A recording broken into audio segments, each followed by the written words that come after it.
gentlemen, dear colleagues, dear friends, I have honor to welcome you all to the Finnish National Agency for Education for this event.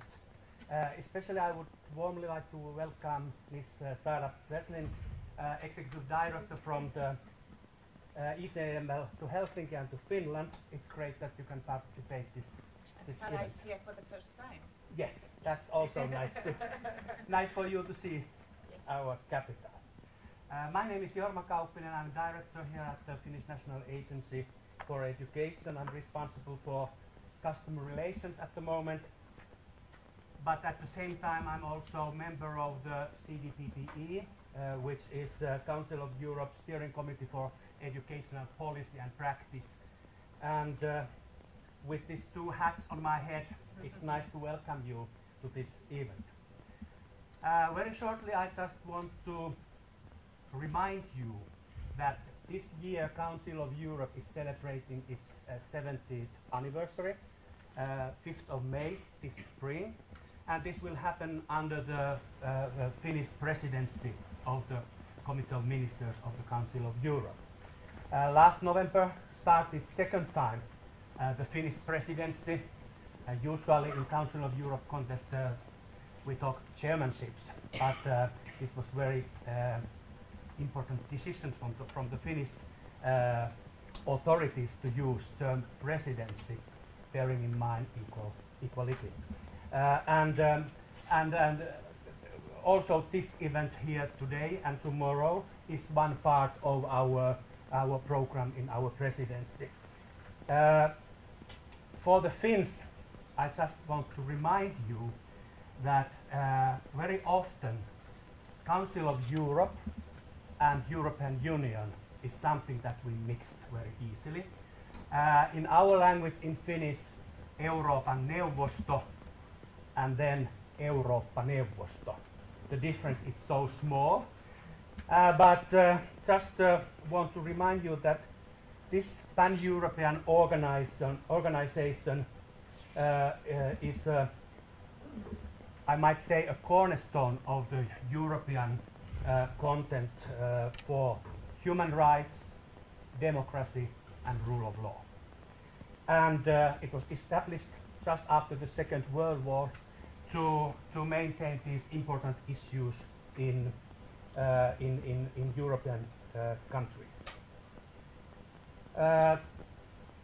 Now, during the Finnish presidency, there are some priorities what our government has decided, and of course discussed with the Secretariat in Strasbourg. And the Finnish priorities during this presidency are, I have to check out that I can tell them correctly.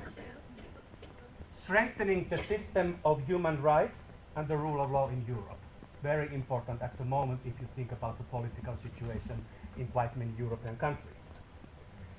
Second, support for equality and women's rights.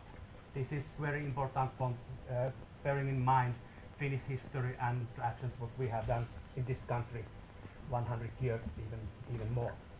And then the third one, our priorities are openness and inclusion, as well as focus on young people and the prevention of radicalization.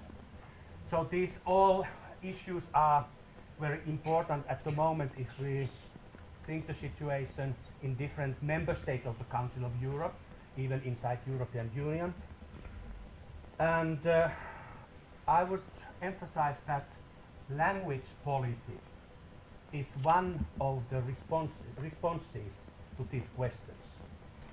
Education in the context of Council of Europe has a very important role, for example, with giving the best practices from the different countries for the democratic citizenship, for example, bearing in mind the human rights, and then also how the state and local systems are functioning, bearing in mind the rule of law in Finnish and European context. So language policy has been long time a very important part of the work of the Council of Europe. Nowadays, with less and less financing resources, The role of the, as I'm used to say, craft center, meaning ECML, has becoming even more important. And I think that quite many of you knows that Finland has been an active member in ECML and worked there for the years. And we have been also one of the countries using all the tools produced by Council of Europe and ECML in the field of language teaching. So I think this event here today and tomorrow might be a good possibility for all you to get to know the work of the ECML. And we strongly wish that the discussion this afternoon would support you to bear in mind the call for the next period of the work of the ECML. We are involved anyway because my colleague Paula Mattila is also a board member in the ECML, and there are some other colleagues also here at the moment who are taking a part with this work, what we are seeing very important. So with these words, I would once again welcome you here, this event, and especially Sara, welcome to Helsinki, and all the best to your work in Graz and all over the Europe. Thank you.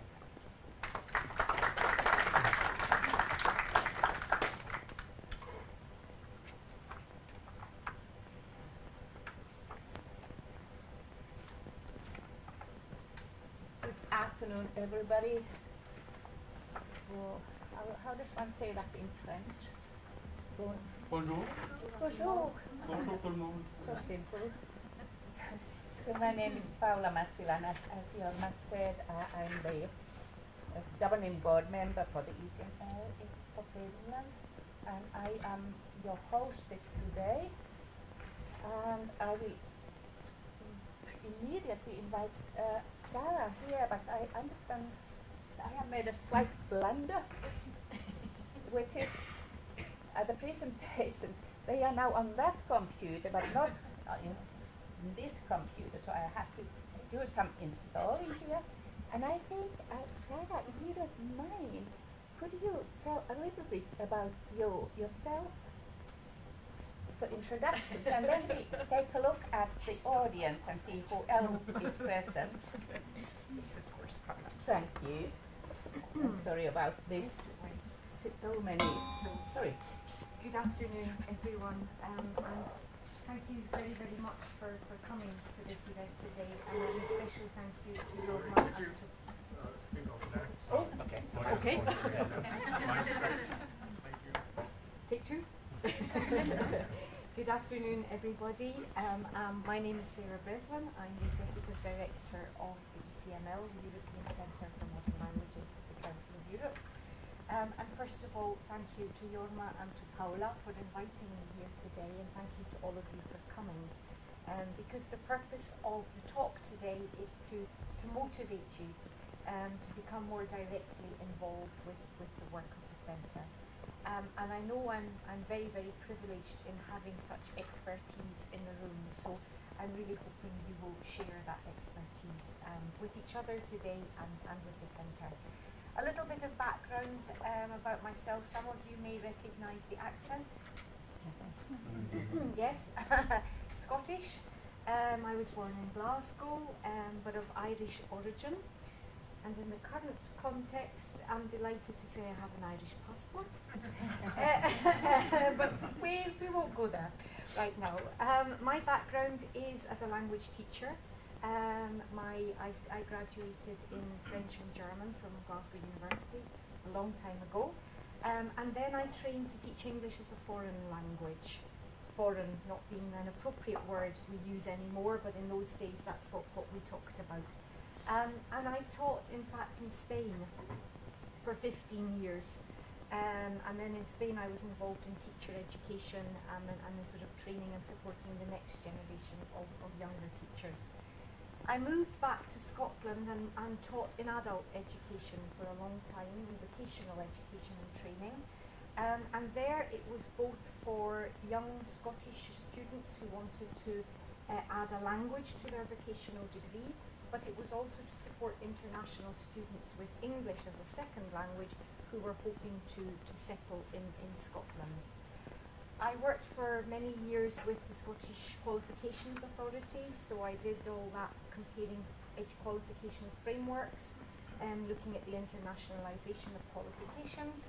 And then I became director of SILT, Scotland's National Centre for Languages. And that is a government-funded body which supports teachers with their professional learning. And so we organise programmes of professional learning. We worked with all of the cultural organisations to make sure that they were also involved in language learning. And from there, I moved to Graz, which is where I am now. Paula, is it there? Fine. Yep. Perfect timing, perfect timing. Thank you. I need you just a little bit more of introductions. Okay. So I will ask people to hop up when I call them. So from our agency's ECML team, we only have here today Katri. Where is Katri? And just 2 words about who you are. Oh, but we need, sorry, because we need the microphone. So maybe, because Katri will unfortunately have to disappear later today, so maybe just a few words about yourself. And then we move quickly. Hello everybody and welcome to our agency. My name is Katri Kuukka and I'm responsible for, as I say, linguistic and cultural diversity issues in general education. And I'm also involved very closely to ECML because the roadmap project we are preparing and almost finishing is taking a lot of time for me at the moment, but it is very interesting and I really hope it's going to be useful for all your work. Thank you. Thank you, Katri. Our team includes Ms. Anu Halvari, who unfortunately is taken ill by obviously the influenza, which is raving around presently in Finland. And then Terhi Seinä, who is the national contact point of ECML in Finland, and Terhi Seinä is the contact point for the European Day of Languages, which, as you all know, is always celebrated on the 26th of September. And Terhi is responsible for the materials and the information giving concerning that important day. And then I would like to ask you to raise when I call you by your certain expertise. So, which of you have visited Graz? You have to hop up. Just to remember, you have to move also. Okay. Okay. Impressive. Okay. Yeah. Thank you. And who would like to go to Graz again? All right. So, which of you are school teachers? Brilliant. Okay. Well, carefully. Thank you. And which of you are university teachers? Which am I? Both. Yeah. Good. And who of you are actually representatives of cities or municipalities by the city administration? Okay, good. Which of you have been involved in some ECML project? Either in a big role or in a minor role? That's maybe big role, yes? And minor role, like just attending? Okay, I think there are more of you, but I know my question might have been a little bit vague, as my questions often are.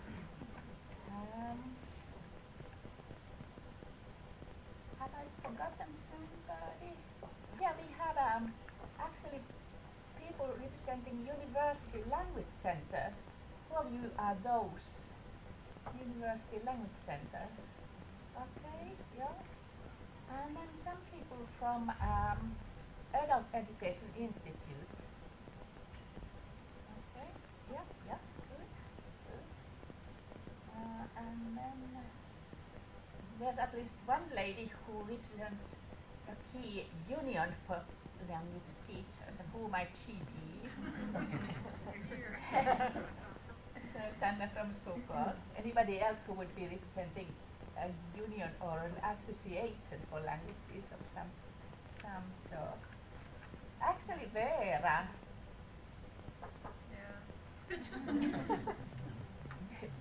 Vera represents also the Finland schools globally, meaning about 135 schools all over the world. Not yeah. All right. So this is who we are. And as Jorma already suggested, a huge amount of expertise is present here, and I hope, Sarah, you will find them real experts as well. Things are, of course, very quiet often, but I think we will get some conversations going today. So, and now let's be hopeful and see how you can access your slides, and just take this away and myself away, and then we start going. So please, Sarah, the floor is yours.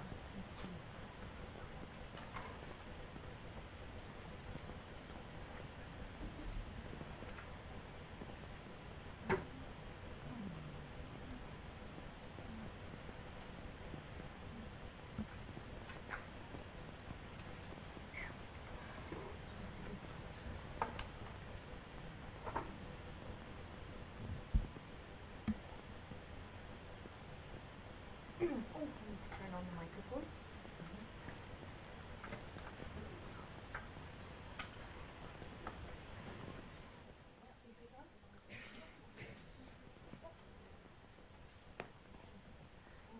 I think I'll move a little bit this way because I'm a bit small. Okay.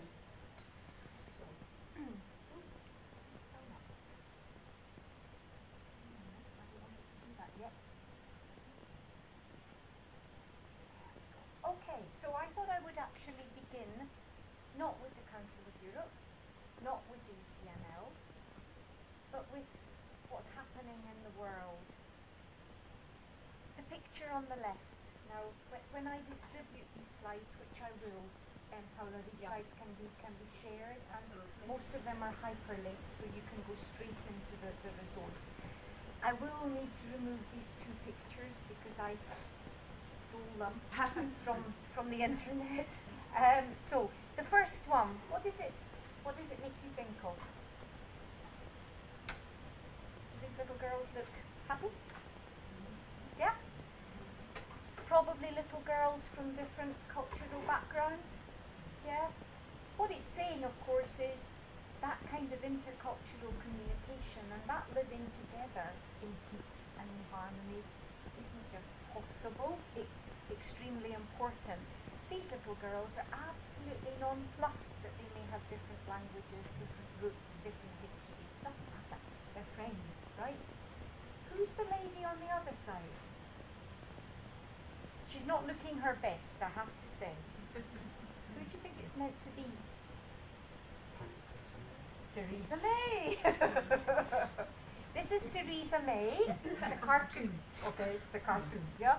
What do you think the country is behind her? What's the big problem at the moment? What's blocking Brexit? The Irish border, right? So she's got, she's got one of those things that comes down and creates a border, and this is Ireland in the background, yeah? And it's very much the contrast, isn't it? She's doing her Trump. She's building a wall, right, of kinds. And these little girls, there's no wall, there's no barrier. It is possible. It is possible, is really what I'm trying to say. And what I've done is I've taken some headlines from the press, from the recent press, starting with these ones, yeah? The EU is under attack from the far right. Europe in general is under attack from the far right. Donald Trump hasn't cracked it. He hasn't yet managed to build the wall. He's determined. What about artificial intelligence? It's a threat. It's also an opportunity, but it is a threat. Any Spanish speakers in the room? No? Okay.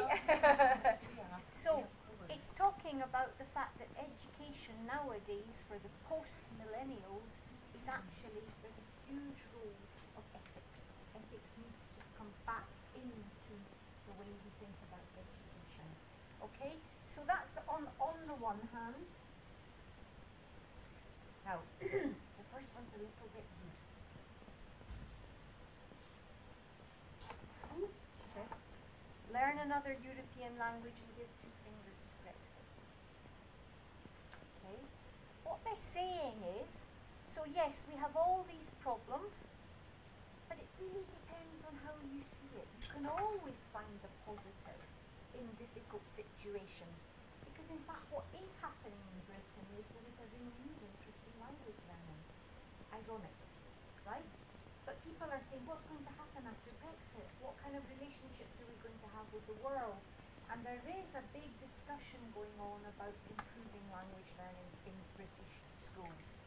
Artificial intelligence used in a positive way. Yeah, it's a threat, it's an opportunity. German speakers? Yeah, in the room? Some? 3/4 of asylum seekers are learning German, and 1/3 of them already have a job. That's really positive news. You don't hear that news very often. You hear the other story, don't you? Okay, and then the French one, opening up classes for the children of the parents of migrant children, helping them to integrate. So I'm just saying, yes, the world is in flux. Yes, things are difficult. But there are also some good news stories out there, and we mustn't lose hope. And that's the bigger picture. Now, if you think you're going to sit here for the next half an hour and I'll do all the talking, you're wrong. Can't help the teacher in me. So, here's a quote. Each language reflects a particular way of thinking, carries a meaning, a literary heritage, and is the legitimate basis of cultural identity. Have a chat to someone nearby. What do you think of that quote?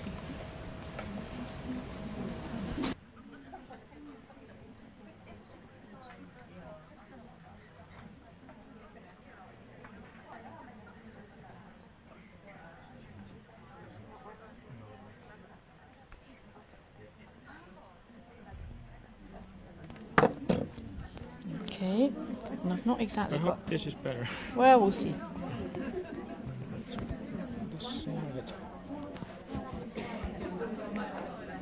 Is it on already? Yeah. Yep. Thank you. Lovely.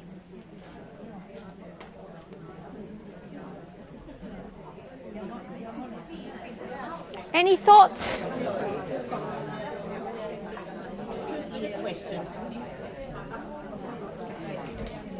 I don't know because I don't speak any Finnish. I'm ashamed to say. I don't know what you're talking about. Stop. Stop.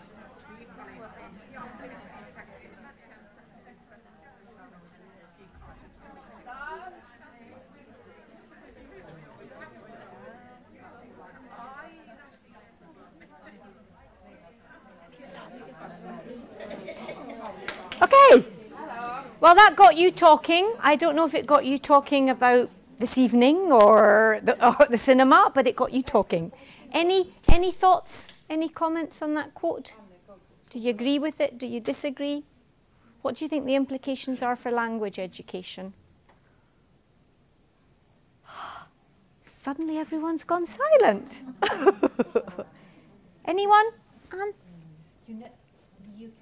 You never know the culture if you don't know the language. Okay. So it's really important because the language tells a lot of things about your culture as well, and if you don't know it, so it's just the halfway.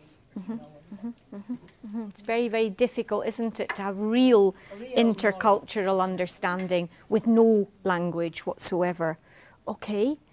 But it's also important when we think about what we mean by language education, particularly in the current context where people are coming with very different memories, different heritages and different cultural identities.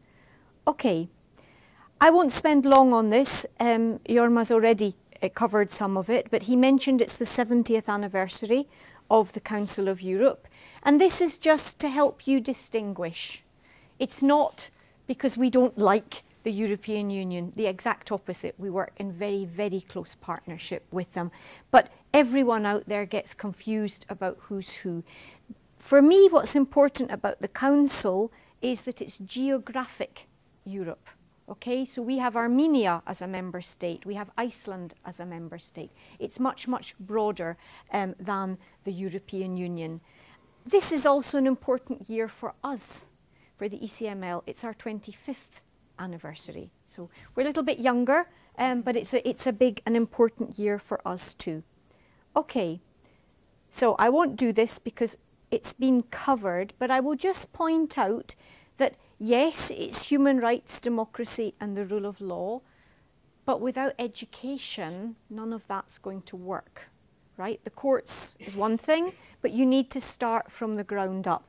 And one of the most recent developments at the Council has been this framework of competences for democratic culture. I don't know if anyone in the room is familiar with it. Yeah, you are. Excellent, excellent, great. But you'll notice, yes, it's for democratic culture, but in each of the component parts, language and intercultural communication are absolutely key. You can't have the democratic culture without the language. So it's there in this framework. And these are just a couple of other examples of work that the Council is currently doing in the field of education more widely. Free to speak, safe to learn, where children can talk about their fears, they can talk about terrorism, they can talk about all the problems they may be experiencing at home, because school is a safe place and needs to be that safe place for them. Digital citizenship, but responsible digital citizenship. And of course language as an engine for integration. And this is the part of the no hate speech campaign. So it was just, if anyone's interested in exploring the Council's work in education, you can link from this slide. Have you seen this 100 times?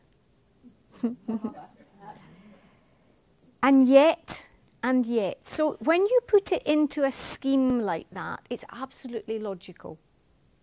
Yeah, you start with the learner and the languages the learner brings or is going to learn. And of course, what's essential is the language of schooling that they can actually study and develop. And all of the other languages, all nicely summed up in a pretty little picture. But it's not easy, right? So that schema is very helpful, but there's an awful lot of complexity behind that. And I think for all of us working in the field of language education, it makes us rethink our ideas about language education. If I think about my own background, I fall into that foreign languages box. The teacher of French, the teacher of German, right? None of this was ever talked about when I was in teacher education. I never passed it on to my teachers as I was supporting them. And I think it looks logical, and it is logical, but it's very, very, very complicated. It's really complex. But why does it matter? In the Common European Framework of Reference, we talk about the plurilingual ideal, which I can't remember, but I'm about to find for you. The plurilingual ideal that all languages interrelate and interconnect. Yeah? Sounds easy. But when you're standing in front of a class teaching German, are you able to bring in the child who's got Arabic as a mother tongue? And how do you do it? It's not straightforward. But why does it matter? I think it matters on two levels. It matters socially and morally, because you're starting with the person. The person as a whole individual with everything they bring and all the potential they have. Even your monolingual learner. Yeah, so someone who's grown up completely monolingual has the potential to develop other languages. So it matters on a moral level, but it matters to us also on a cognitive level, because research is very clear that if we can draw on the other languages in our repertoire, we will strengthen our learning. So there's all sorts of good arguments for taking this holistic approach. Putting it into practice is where the challenge comes. But this is a philosophy developed by the Council of Europe, and I think it's a philosophy that gradually is out there. People are getting to become aware of it. What do we mean by plurilingualism, and what's the difference between plurilingualism and multilingualism? Is there a difference? The academic literature suggests there isn't, right? If you read academic articles, they often use multilingualism to cover both. But plurilingualism, the difference is simply you're starting with the person. And that is on a kind of point of principle. You're starting with the person. But this was developed by the Council of Europe and is what I would say is our philosophy. It's what we believe language education is all about. It's all about the individual and their potential. And it is at the base of everything the ECML does. And I'm finally getting to the ECML, but I will speeden up in a moment. Who we are and what we do, it was lovely to see that so many of you have been to Graz. I do recognise faces, but I'm dreadful with names, so forgive me.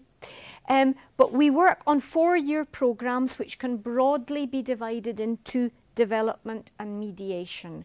Now, tomorrow you're going to hear all about mediation in the context of the companion volume. We use it in a slightly broader sense when we're talking, we mean dissemination and implementation. That's what we mean really by mediation. But the call is all about development. It's all about the projects, the new things that we create, or the old things that we repackage. And that's important to keep in mind when you might want to think about a project. It doesn't need to be brand spanking new. Lots of old things are great. But how do we adapt them? How do we bring them up, make them fit for purpose? So there are these strands. The mediation is where we go into countries, where experts from projects go into countries and share their expertise and adapt the resource to meet local needs. And I'm aware that Finland has taken advantage of the mediation strand of the ECML's work. But you can see from our vision, it really reflects that holistic view of language education. Oops, sorry, it's very touch sensitive. Sorry, okay, of language education. I just wanted to point this out because that mediation strand, we offer all of this support to our member states, these 10 areas, and there will be new areas in the new programme. So you can ask for support in any of these areas that you are interested in. And you see what I said earlier about the European Union. Without the European Union, 2 of these strands would not have the excellent funding that they do. So we're very, very grateful for that partnership. So when we talk about languages in the ECML, the name is misleading, the European Centre for Modern Languages, but it reflects the history. Yeah, this was 1994. The world was in a very different place. And actually it's quite surprising that it wasn't the European Centre for Foreign Languages, at least it was modern. But actually we cover all languages. Yeah, first, second, regional, languages of migration. We cover all sectors from pre-primary right through to lifelong learning and learning in the workplace. And we bring in all of these target groups, so teachers, teacher educators, inspectors, etc. The kind of mix that's here in the room. Do you want to talk about that, or do you want to keep that for dinner tonight? What do you think? Is it a challenge? Do you waken up every morning and think, yes? Or do you get up in the morning and think, oh. It's both, isn't it? Yeah. I think it's a huge challenge, and I think we would be dishonest to say it's easy, because it's not. It's not. But it's also an enormous privilege, because we can influence people's lives. I think we can actually make a difference. But that brings with it, what does that bring with it? An enormous responsibility, right? So for me, it's both.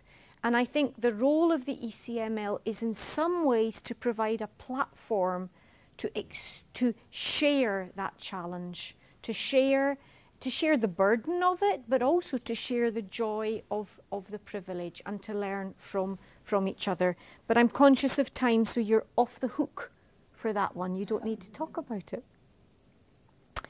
Why am I focusing on projects? Because that's what the call is about. Yeah, there's the other part, but the call is specifically about projects. So, on this slide, I have the key features, and when I do the second part later on, I will look at some of these in more detail. So, you can have a short project, 2 years, middle-sized, and a longer one, okay? And that's important because if you're developing something completely new, you probably do need a longer time, right? But if you're repackaging something or adding to something, you might be quite comfortable with a shorter project.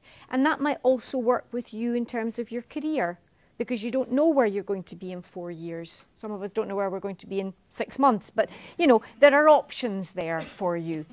It has to be in 2 languages. These are just the working languages of the project. These are not the languages to which the project applies, okay? It's meant to apply across languages. And these are because these are the 2 official languages of the Council of Europe. So it has to be in at least one of them. It can be in these 2, or it can be in one of these and a different language. So that's also worth keeping in mind.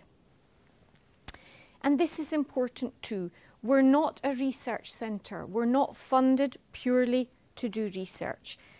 Although I would say in today's world there's very little pure research allowed anymore anyway, because everyone's under pressure to show impact, right? You've got to show how your research is actually relevant. But we do want to draw on the findings from research. So those of you in research, we need you. We need your expertise, your knowledge to feed in to practice with clearly defined target groups. If there's one thing I would say about projects, if a project says it's for everybody, it's for nobody. Okay, it can't be for learners, teachers, teacher educators, policymakers, inspectors. It just can't. It may be relevant in some aspects to a wider group, but you need a focused target group for your project. Led by a team of 4 experts from different ECML member states. Now that's a huge challenge because it means 4 people in this room can't get together and put a project proposal together, right? But I'm going to tell you how we can help you do that. But it also makes it so much richer because you're hearing from people from very different contexts.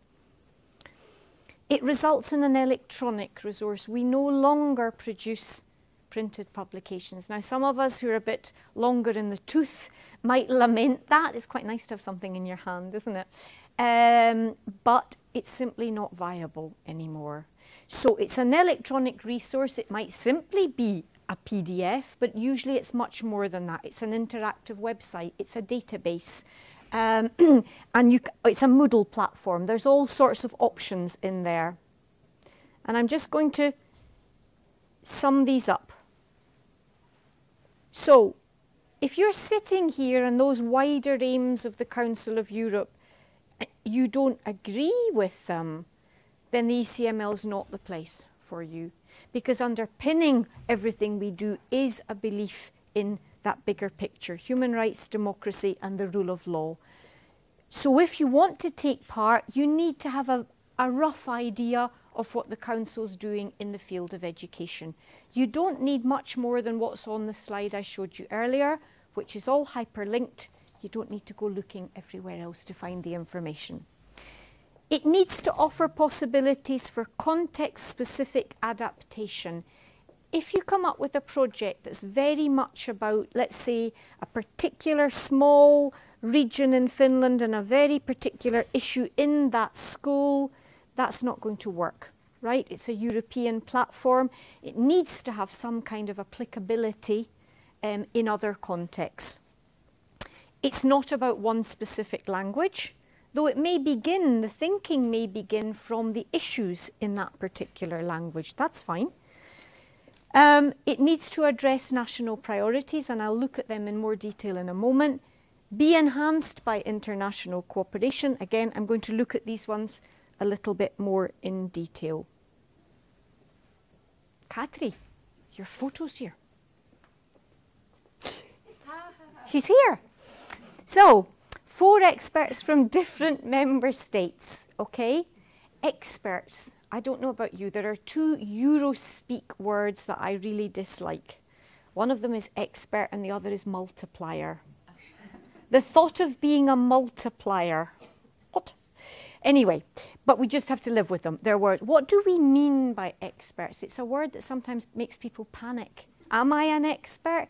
Everyone sitting in this room, you are all experts in your area, in your school, in your university, in your teacher training institute. So it's about your expertise, right? It doesn't mean you have to have published 20 books. Okay, that's not what we're looking for. It's about you know your subject area, you know your learners. And then people take on different roles within the project. Now, there is no doubt that the coordinator takes on a bigger role. That's absolutely clear, as with any kind of project. But the other roles, so we've split them with these names. We need someone who puts information on the website. We need someone who looks after the second language of the project. But we do provide support for translation, okay? And we need someone who likes to tweet, who puts on updates, etc. But the actual tasks can be split across the team. So it's quite, we have these technical names, but when it comes to it, the tasks get shared. Katri, is that your experience too?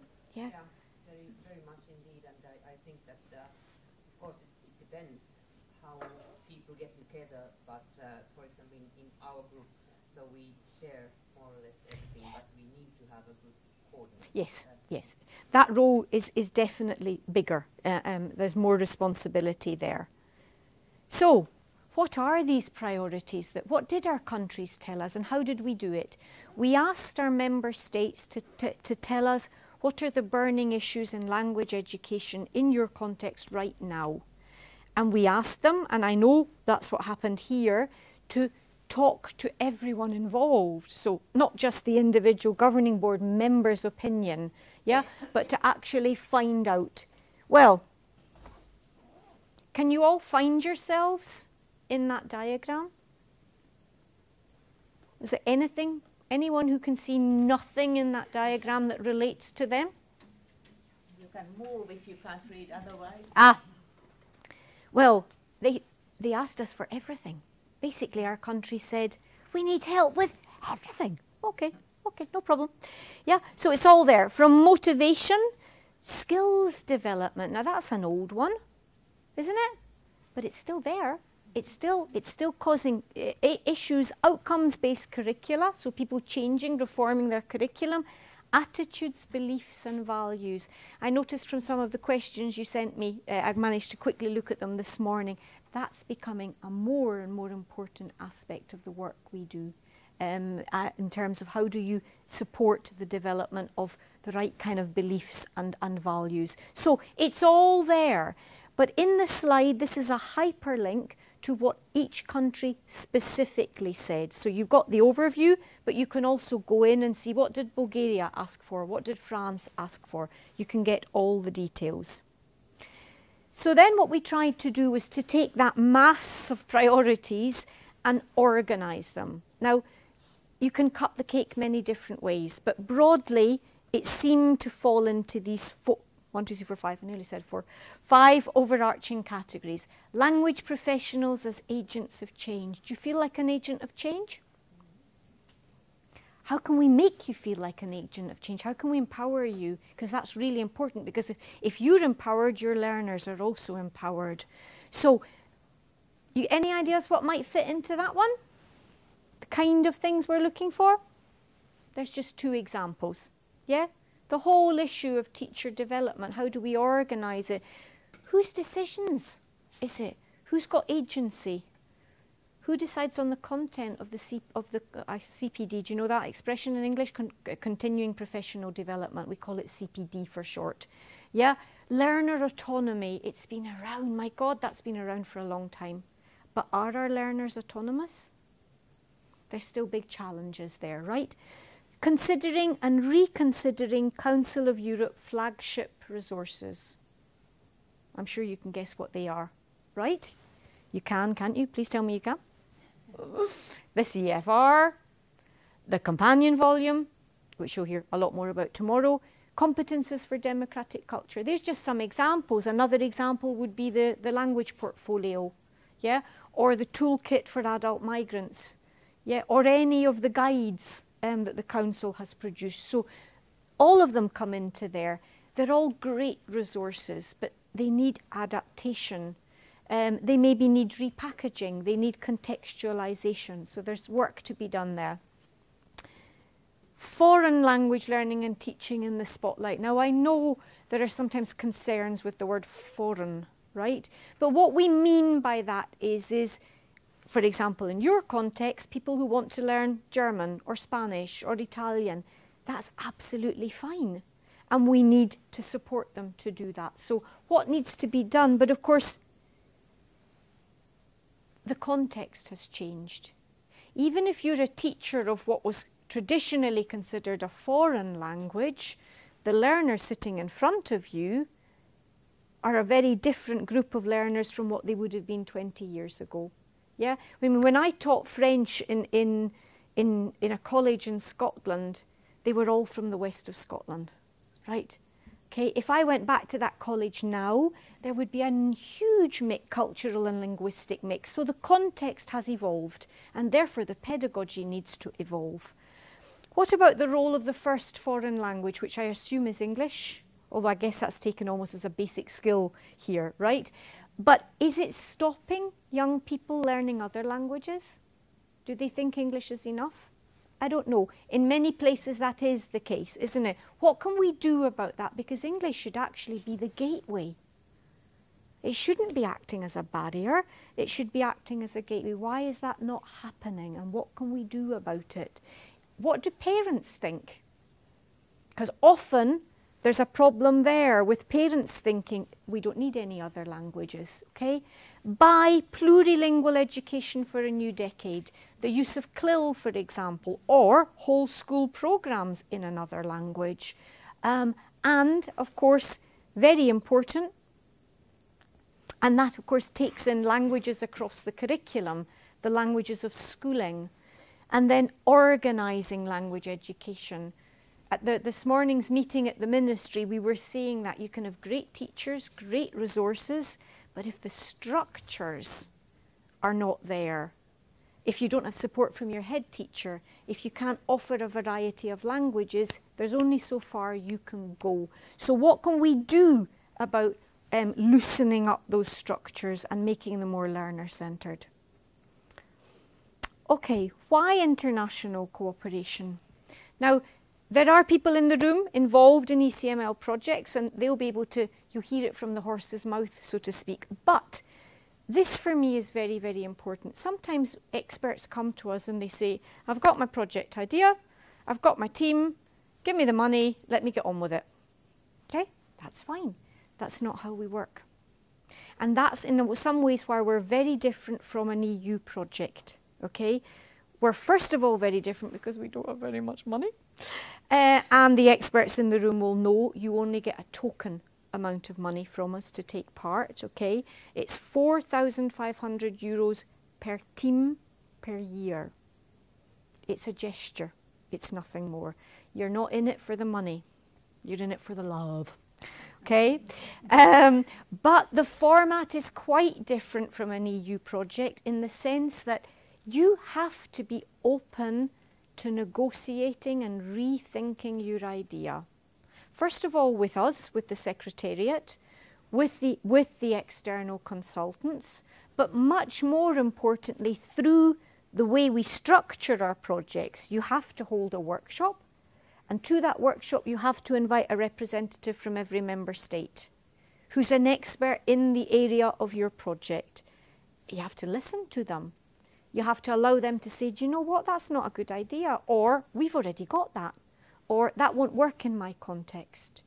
And it makes it harder, but it makes it, I think, much richer, and I hope that Katri and Marita will back me on that.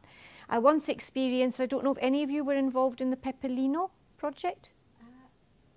No, I tried to invite. Okay, two actually of the people, but they had Didn't work. something Okay. else, Pepelino is a portfolio for teachers working in the pre-primary sector. Okay, and it was very new for us. We'd never done anything in pre-primary before. But if you listen to the project coordinator, Francis Goulier, talk about that project, they had a really, really clear idea.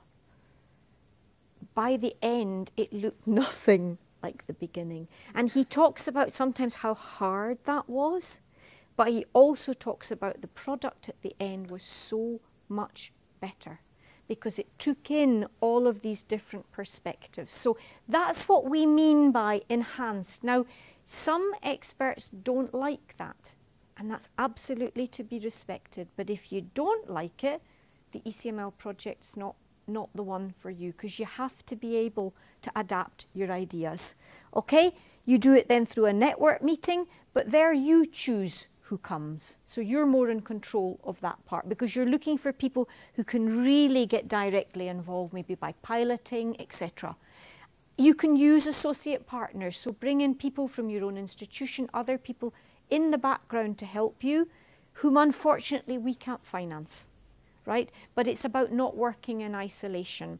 And that's something I would say to you. You don't need it on paper, but if you don't have the support of your school, your university, wherever it is you work, it'll not be a fun experience, right? Because you do want them to understand that this matters. So I would say, please tell your employer what you're doing, and please convince them that this is positive for you and for your institution, because working against them can make life very hard. And it needs to build on previous Council of Europe and wide and ECML resources in the field. You may be thinking, oh my goodness, I have to find everything that's ever been produced on assessment. We've done it for you, okay?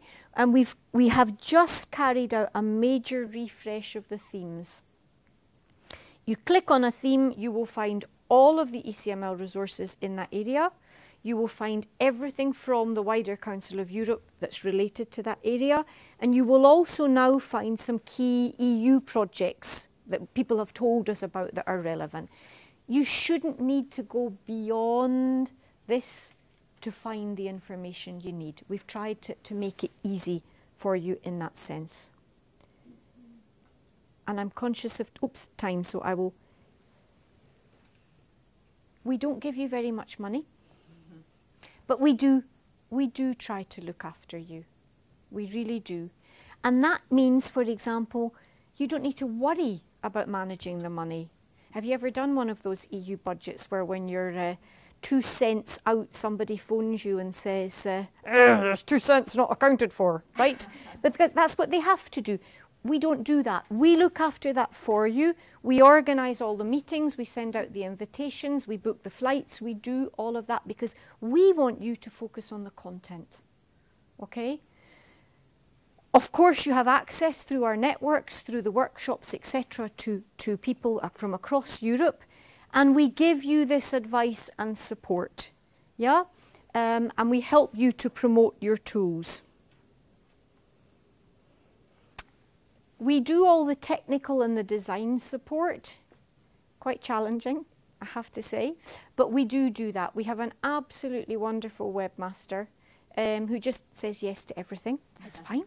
And we really try and build interesting online resources. You can use some of the money from your project and have a fellowship. So you can say, I've got a student who's doing a PhD in this. I'd really like them to do some desktop research for us for 3 months to gather all the research in the field. That's fine. They can come and work at the ECML for 3 months dedicated to your project. But what's really nice is the afterlife. I mentioned training and consultancy to you. These are projects that have been completed, and now people are going into member states showing others their tool and adapting it. And that's lovely to think that all your hard work won't just sit on a shelf or on a virtual shelf, but that you can actually see an afterlife for it. Does everyone in the room feel that they understand how the projects work? Or are there any specific questions? They may come later, but...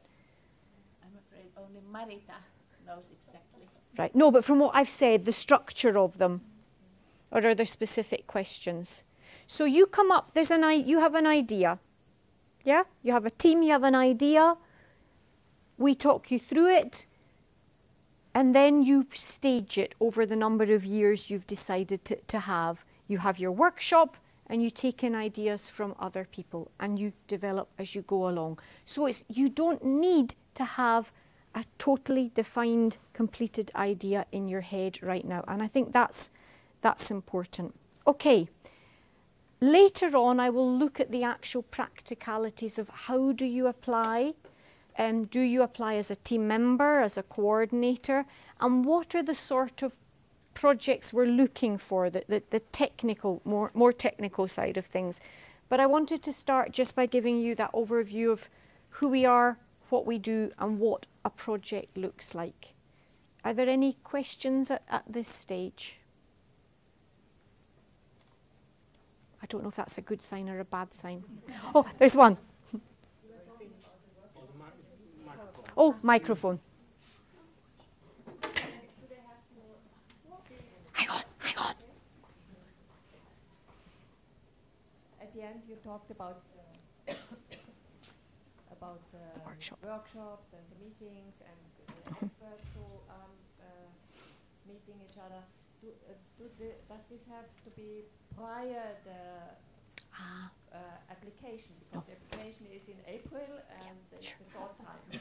No. Okay. No, that's a very good question, and apologies if I didn't make that clear. No, that's part of your project, okay? So all you need to do to apply is come up with a project idea, or, as I'll show you later this afternoon, not even that. You can just say, this is my area of expertise. I'd really like to work in that field. I don't have a concrete idea, but maybe someone else has, and I can join their team, okay? And then we would then structure through the years and advise you should you have a workshop in the first year, in the second year, etc. So you don't need to worry about any of that until the project has been approved. Okay? Any other questions? Is that okay, Paula, timing-wise? Yeah. Okay, thank you. Thank you so much, Sarah. Oh. I know that was a lot of information, but we are coming back to all of that in detail. And now, just giving you a more specific sort of idea of how all of this looks like from a Finnish angle. So we'll go into some details. But first, just to sort of repeat what Jorma already said and what I said in my brief introduction, so explaining about how the ECML and the collaboration with it looks like from the perspective of our agency and maybe more widely from the Finnish angle of things. So, just to sort of still inspire you, Sarah didn't show any photos. Sorry. So, to your left, there's the agency. There's the hopefully I'm not losing my voice here. I will be very brief. So that's the offices, and then of course romantic, beautiful Graz in the other picture. Anita, will you bring me just a sip of water as well? Okay, and so for our interests, Finland as a, thank you, Madam,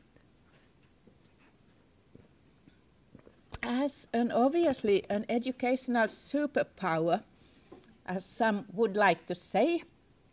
So what's the interest for us?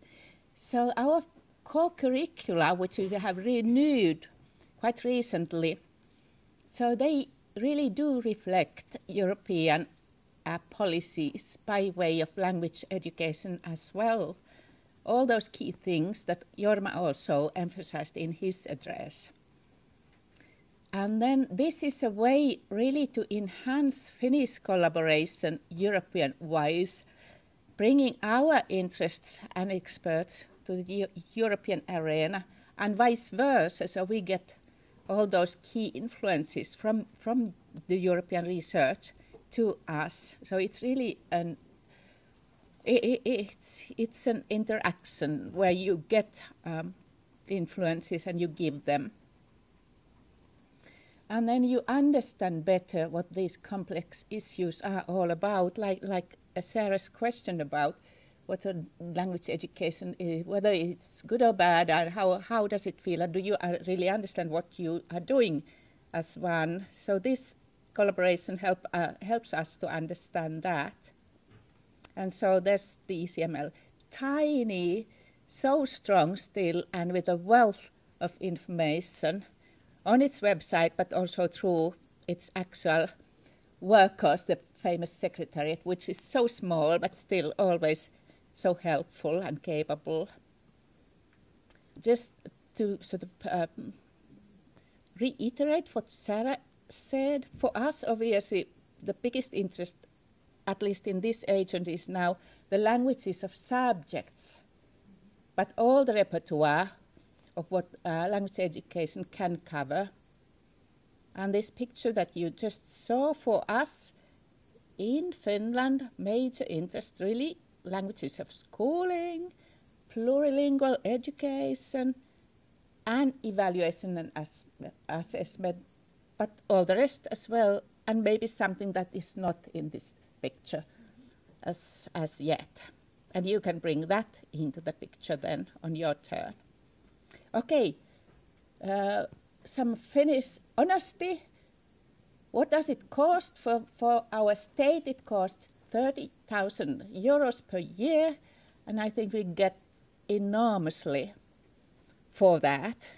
So we get always our participant free of cost to the workshops, and very often I am able to send 2 or at least 1 people more on some other cost, maybe a project that we are running in Finland. So we try to cover all of the workshops, and I think we have been very successful.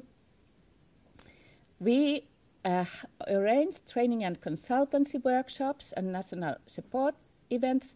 This is actually one of those. So this is where you can gather in Finland experts, people of interest, and you don't have to travel all the way to Graz, even if Graz is so beautiful and wonderful, but that's where you meet more people, get more cost efficiency to your actions. I think we are very good at this. And always, Graz is not saying, stop, Paula, don't always ask for more. But they may come. All right. And then we have had a few EU-funded workshops as well, which means that there's a big budget, and then you can come. It's somewhere in Finland, normally in Helsinki, and then you even get your travel costs covered. But that's not so often. And then, which is amazing, all the information is free of cost on the net at the ECML website. All right. Then just who we are to repeat. So at the agency here, that's me, that's Anu, Terhi, and Katri. So you can always contact us and ask for information or try and get yourself into a workshop in Graz.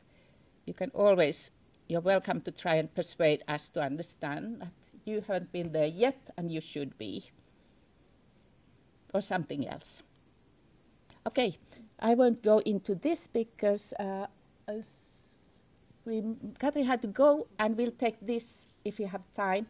But now I would like to invite Marita here to explain in some very little detail about what it is to run a project in Graz, with an international, a European team. So, Here you are, Marita. Maybe you just quite briefly still introduce yourself, and then I'll be checking the time for you. Okay. How many minutes do I have? 9.5. Okay. So, hello, good afternoon, bonjour. Je m'appelle Marita Härmälä. I work in the Finnish Education Evaluation Center, and I was just talking, why couldn't I speak in Swedish too, so that if I mix all three languages, don't worry. So I didn't know that Paula gave me as a title running a project, but I'll try to tell something about that too. So I have been involved in 2 projects. The first one was language descriptors. It was a 3-year project where the coordinator was Eli Mu from Bergen University. You can see her there. And after that project, we are currently having another project developing language awareness in subject classes. So it's ending this year. And here you can see the team. Eli Mu and I, we were so active in this first project that we absolutely wanted to continue.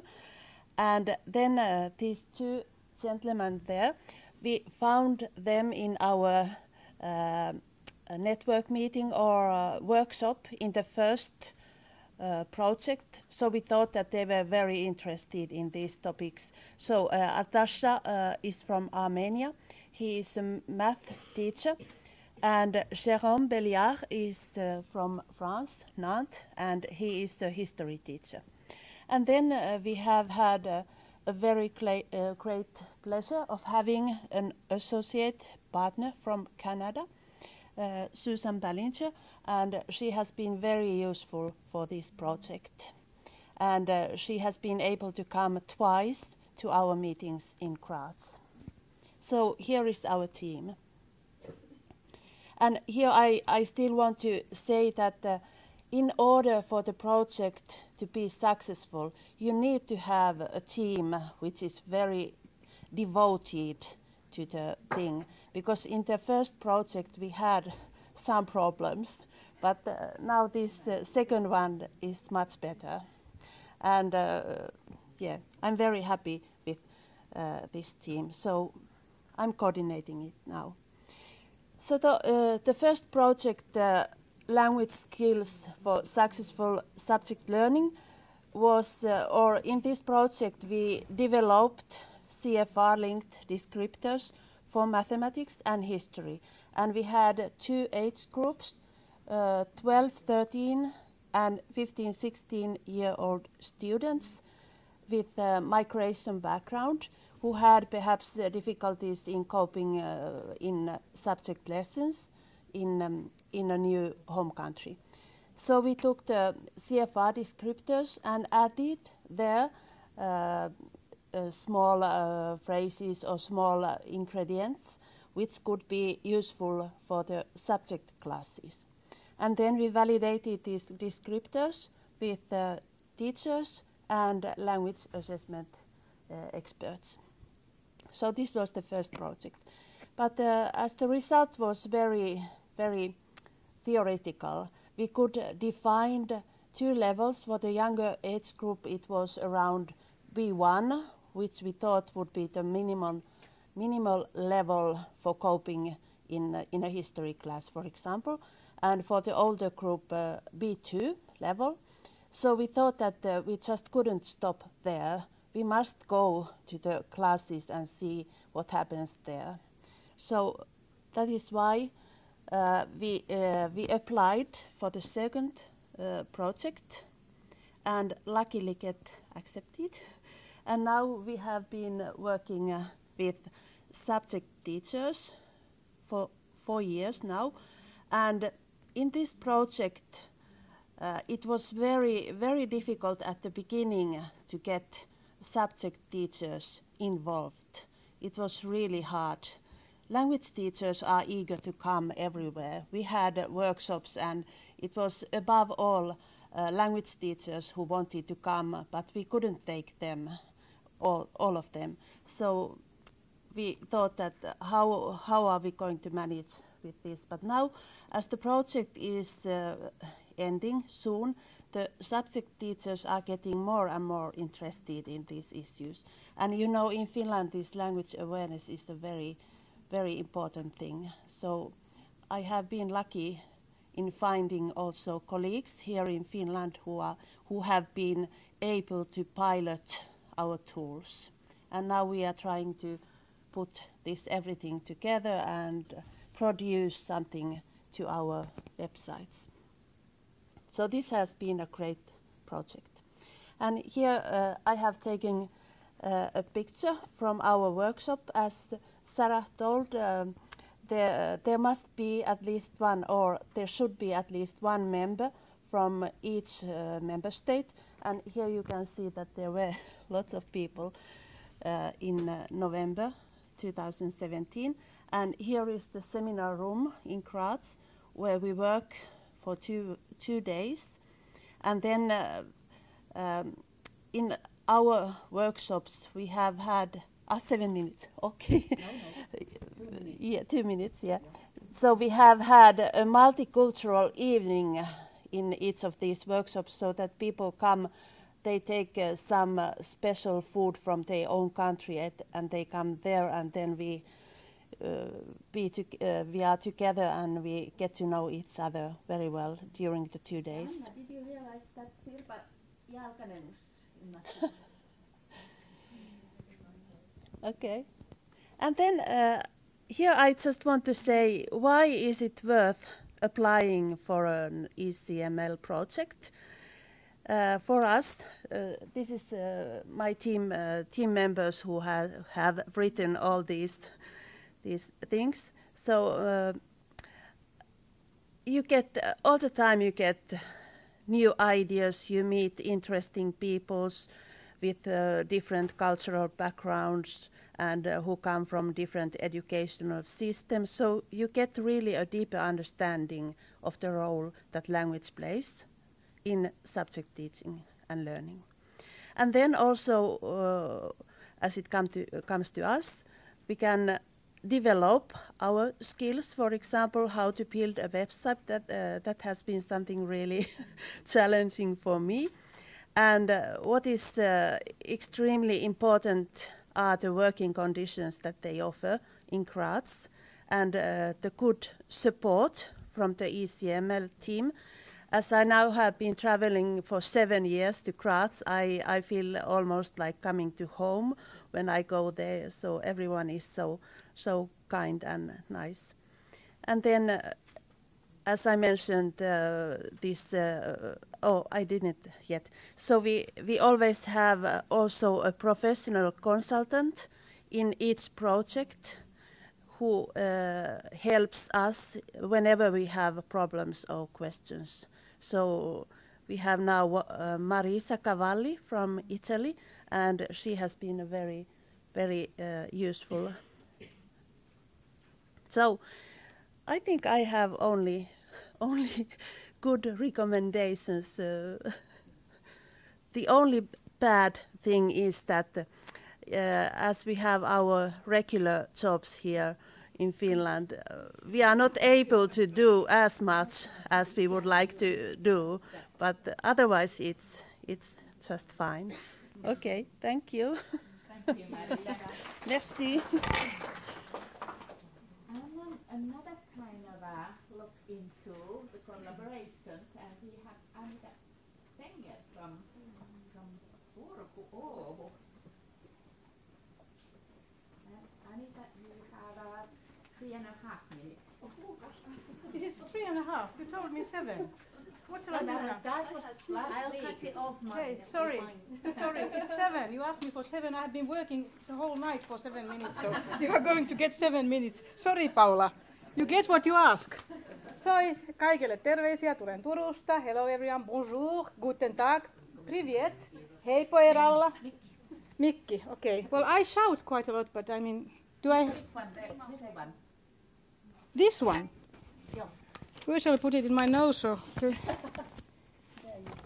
Okay, so I'm, as I told you my name already, I am a primary school teacher mainly. I have some lessons in high school also, but anyway, I consider myself as a primary school teacher.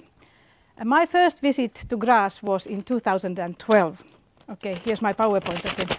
And I was attending the DOTS workshop, Developing Online Teaching Skills. At the time, I taught French online, and I was involved in the development of distant teaching. So I was extremely interested in this project. Before entering the ECML premises, I was extremely nervous because of all these Sara experts under the same roof. You know, however, the nervousness was vanished immediately because of the DOTS team, which welcomed us all with a fantastic icebreaker. And since then, I understood the meaning of icebreakers. And anyway, allow me, stand up, please. Carolina, where are you over there? Don't open it yet. So, you all know that, well, we all have issues with the English prepositions. My students have, I have, as you're going to see anyway, I make so many mistakes. And the English prepositions are so ridiculous sometimes. Sorry. So let's review some prepositions with the help of a choreography my primary school students have made specially for you today. Follow my lead, not yet. So follow my lead. So what you are going to do: in, on, under, in front of, behind, next to, between. And I don't want to be on the camera, so can I sort of like move myself because I don't want to be streamed when I'm going to dance. So now let's sing. And we are all going to sing. Okay, let's hope it works. Sing and dance. Let's hope we have no music. Sing. Okay, well, no music, then you have to be happy with my singing. Okay, are you sure we can't get any music? I'll try, but you can start singing. Yeah, we have to start singing. Yeah. Okay. Go ahead, sing. Okay, please. In, on, under, in front of, behind, next to, between, in, on, under, in front of, behind, next to, between. Okay, thank you. So now I'm not nervous anymore. It was the icebreaker. The DOTS workshop was an extremely positive experience to receive new knowledge and ideas and have the possibility to share opinions with teachers or people from over 20 various countries with different cultural and geographical backgrounds. I really felt privileged. It was a treat. And now I really need my paper. I knew all this by heart yesterday evening, but you know the train trip 2 hours from Turku to Helsinki, what it does to your brains. So I'm going to read this. A year later, in September 2013, I was nominated to act as the local coordinator for the 2-day workshop Use of ICT in Support of Language Teaching and Learning. A month later, I found myself again at ECML. It was the same day you started working there. I remember. Yes, you came to introduce yourself in our seminar. I took part in the preparatory activities prior to the workshop ICT Rev, which was organized in Turku in February 2014. As the local coordinator, and now I have to read because I can't remember anymore what I did 5 years ago. I was in charge of organizing the recruitment of workshop participants, helping the ECML team draw up a customized workshop program for the Finnish participants, and of course organizing the workshop venue and all practical issues related to the workshop so that the ICT Rev team could fully concentrate on the objective of the initiative. I would be lying if I said that the organizing was a piece of cake for me. I'm just an ordinary language teacher in primary school. So just to organize such a seminar was quite demanding, but it was also gratifying. I learned many things. And at the end, everything went smoothly, and the cooperation with ECML was easy. I still thankfully remember Michael Armstrong and Jan Martin, who both helped me with the administrative and financial issues, because I had to return some money to ECML, and that was a bit tricky. I didn't spend enough. The feedback from the Finnish participants was positive. The ICT Rev team members were professionals, and they were especially thanked for the encouraging and motivating way of introducing new ideas and the relaxed atmosphere at the workshop. Also the fact that the venue was in Turku and not only in Helsinki, as it always is, was especially appreciated. Being the local coordinator enabled me to take a broader idea of ECML and bring it to the attention of teachers who did not participate in the workshop. So I told them about the European Language Gazette and also encouraged to study the ECML sites, filled with usable ideas and concrete material. Personally, I have great benefit in using the European Day of Languages material. We celebrate it annually and the kids are really waiting for it and they want to participate in the event. And the EDL posters are permanently placed on the school hallways, walls, and very often I see students reading and guessing what language is that. And then 2016 I had the possibility to participate in the ECML workshop supporting multilingual classrooms organized here in Helsinki, and I think appreciated it even more than the other participants because then I could only collect the fruit of the workshop. I didn't have to have any responsibilities. Now I'm an active member in the national project promoting early language learning and teaching. Together with other teachers in Turku, we aim to create a positive, encouraging, motivating attitude for the kids towards early language learning. The ECML pages offer information on important topics in early language learning, such as intercultural education, evaluation and assessment. And hopefully they will offer even more concrete material and information about early language learning and practice in countries where language learning typically starts already at much earlier age than here in Finland. My school is a great example of what early language learning and teaching does, because about 8 years ago when we had the national Kielitivoli venture, we started to teach English. We started this early language learning and teaching. And I have also organized clubs for young students, first, second and third graders. And now we have a great quantity of students choosing the A2 optional language. Now I have 28 sixth graders and next autumn I will have 27 fourth graders starting French.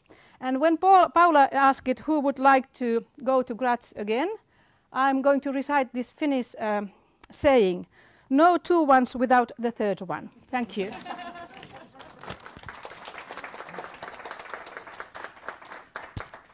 Thank you, Anita. And we have two more verbs come before we have a tiny break. Is it Tina or is it me? Tina. And you have about 3 minutes. Yeah. Okay, maybe I have to do it. Yeah. And Tina, you also introduce yourself briefly. Right. So I can take this one. Sit on, yeah. Okay, so hello everybody, I'm Tiina Sarisalmi and at the moment I'm a project coordinator working on early language learning and internationalization of education. So two main topics on my area, on my tray these days. My ECML experience was was the first one and so far the last one. Started, well, not, yeah, okay. It was last October in a seminar organized by, can't remember the name. It's about the framework, creating the framework for language teaching competencies, or towards the CFR. Yeah, but they had a webinar yesterday, yeah. So they have changed the name, Well. which is now resources for teacher competencies in languages. Yeah, and they have also changed the goal so that it's now global resources. It's about what you said about the theory of everything. So it sounds sometimes a bit too vast and trying to cover almost everything dealing with languages. well, I first thought that my job was to give ideas about new projects, but maybe it's changed a bit and the scope has changed a bit, and maybe I'll do that in the afternoon. Yeah. So now I'll just say something for ECML, if I can here. So what I feel is that, and we also discussed this in October in the seminar, is that the network is a bit thin. So it should be a stronger network from ECML to the schools and to the countries and regions and even the schools. Because now much of the things, very good job you do at ECML, it never reaches the teachers, actual teachers working practice. Even if you do the pilots, they somehow tend to be for the project, not for dissemination in the country. And we suggested there that maybe they could organize a sort of group for us where we could go on with the very, I think, fruitful discussions on the issues presented in the seminar, but they didn't really know the right tool or weren't prepared for that. But I think starting from the seminar, the networking should go on and the discussions should go on and be continuous, and maybe somehow that would guarantee that the actual results would end up in local and regional and schools. So this is something I would so challenge ESML about, and maybe think about how the results, the great results you do in your projects, they would actually become practice and maybe even how we could change in some countries, how we could affect curriculum development and issues like these, so that they could actually be understood and practiced and piloted in countries. So that was my 3 minutes. Okay. Thank you, Stina. And then we have Mika. And Mika, you also introduce yourself, please. Sure. I'll be brief. And you can do it. Can I use this one as well? I think so, yeah. Yeah. Let's see. All right, good afternoon. I'll be brief. My name is, oh, sorry. What happened? All right. So my name is Mika Katajamäki. I'm from the city of Salo. I'm working there as a English teacher in Hermanni School in the upper grades of basic education. The reason I'm saying a few words here is that I was at a workshop a few years ago, 2015, on a project called Pluriliteracy's Approach for Teaching and Learning. And I have, since that June 2015, I've written an article about the topic on the web publication of the Finnish Network for Language Education Policies in the University of Jyväskylä, and also I've spoken about the topic in a CLIL seminar in Vantaa a few years ago, and then in Jyväskylä University's summer seminar also a couple of years ago. I'm not going to talk in detail about Pluriliteracy's approach to language learning or CLIL education, but I should say that it's a model, or rather a set of principles that aim for providing learners with tools for deeper learning across languages in CLIL education, and also the focus is on the development of subject-specific literacies.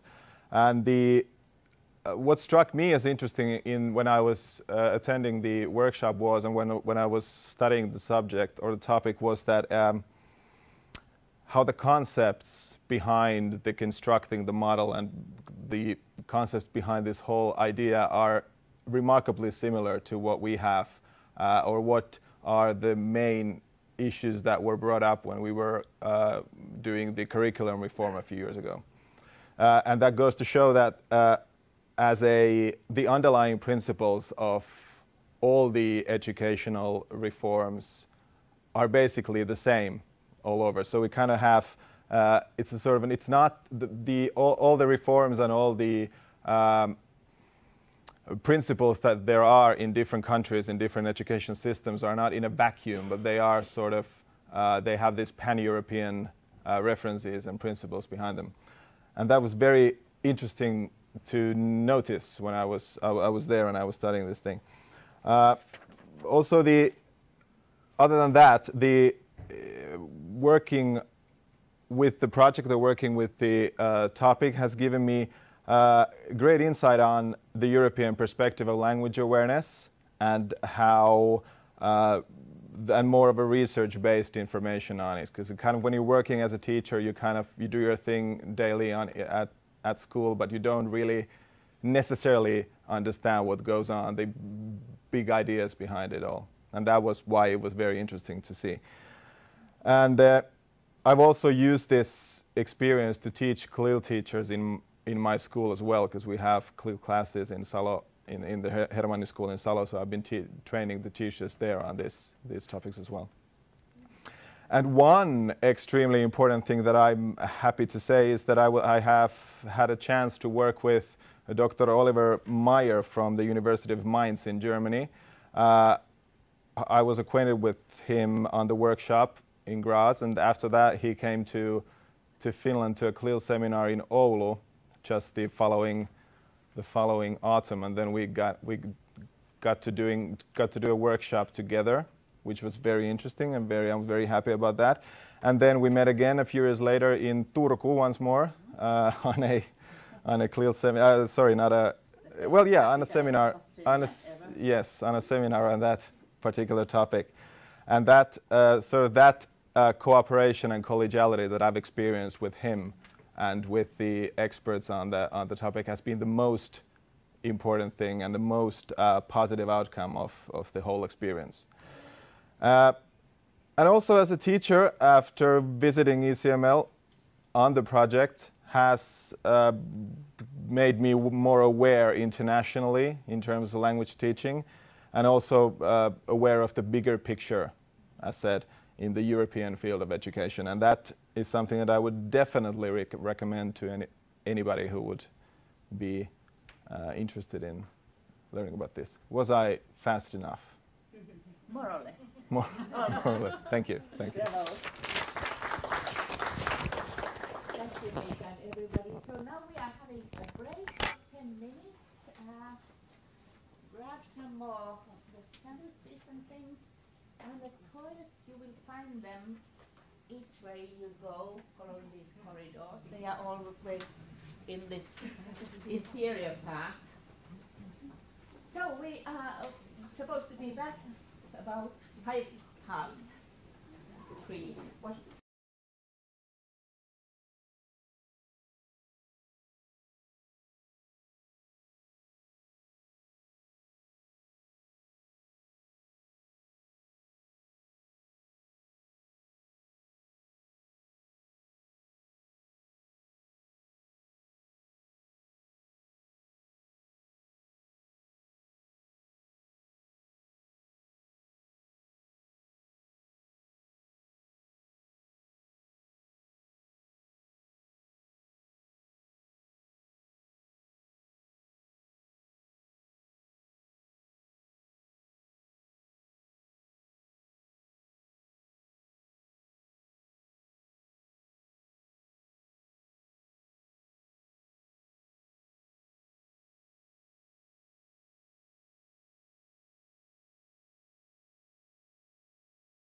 Onko kuulunut mitään enää Vox-tarinoita?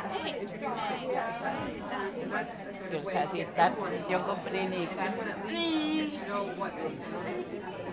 Sä oot liian nuori saamaan sitä, mikä mä sain viime vuosina.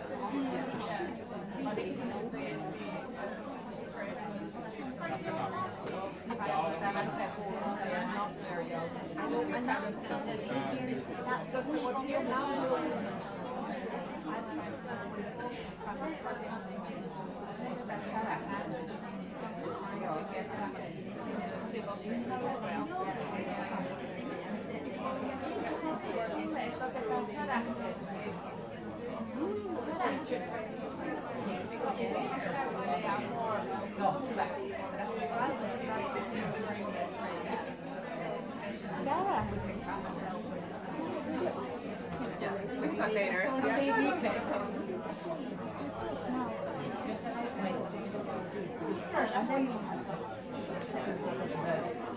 Yes, that's absolutely fine. Get coffee. I'm fine. Everything I need. Yes, thank you. Okay, that's fine. Hello, jatketaan. Oh, right. Want me to wire up again? Yes. Okay. Okay, is that on? On? That's good. Okay, in the pocket.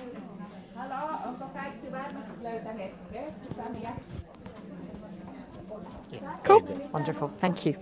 Oops. This could end in disaster. There we go. Excellent. That's fine. It's not too long. No, it's not going to trip me up.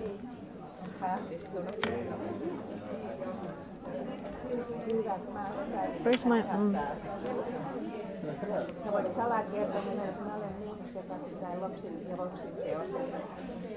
Can I just... Ooh! I'd like to... Se lähetti se mullekin tänä aamulla jonkunlaisen tiivistelmän siitä sanoi, että jos Paula kysyy jotain ja sitten sä voit vedota siihen, että tässä on. Ehkä sä et kysy mitään, niin voidaan... En kysy.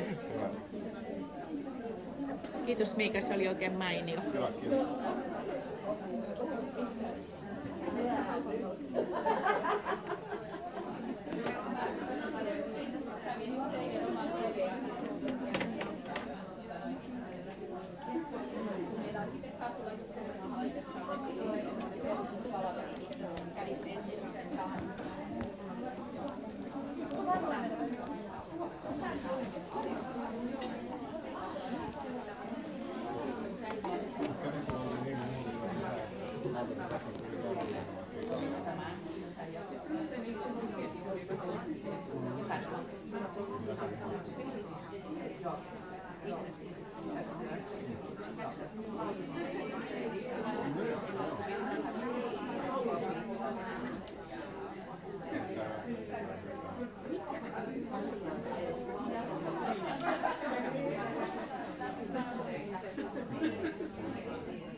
You want me to start, Paula?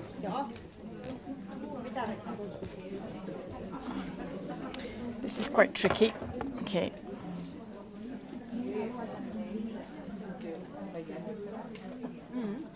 All right, so a minor change in the order of the different parts of the program. So I think we go on now with Sarah explaining more in detail how you could make a successful bid in the course. And then you hear, in order to inspire you to find ideas for new projects or whatever, you will hear three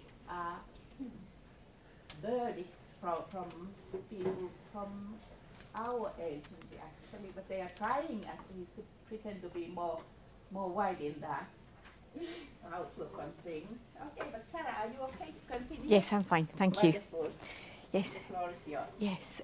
Thank you, everybody. And thank you very much to those of you who said a few words about your experience of the ECML. It's really, really encouraging to hear that, and also to hear your concerns. Because if you don't share those concerns with us, we can't improve. So it's really important to hear them too. I realise for some of you, it was a bit of a whistle-stop tour through the ECML if you don't know it and you don't know how it works. But it was difficult to combine that with a focus on the call and a bid all in one. But I'm hoping maybe with the slides and you looking yourself, you might be able to go back over it and get a clearer picture. How to make a successful bid? Well, what I wanted to do was just remind you briefly of what we said were the key features. Okay? Because you have to keep these in mind when you're thinking about applying. So the length of the project, the languages, the target group, that if you do get involved in a project, it won't be with other people in this room, because it needs to be with 4 people from different member states. And that what you will end up with is some kind of electronic resource. Now, the best way to see what we mean by that is actually to look at one or two current projects or previous projects and just get a feel for the kind of outputs that we produce. And then all of these other things that you need to keep in mind. What has changed for those of you who have been involved or are involved in ECML projects? If you remember the previous call, you could apply as a coordinator.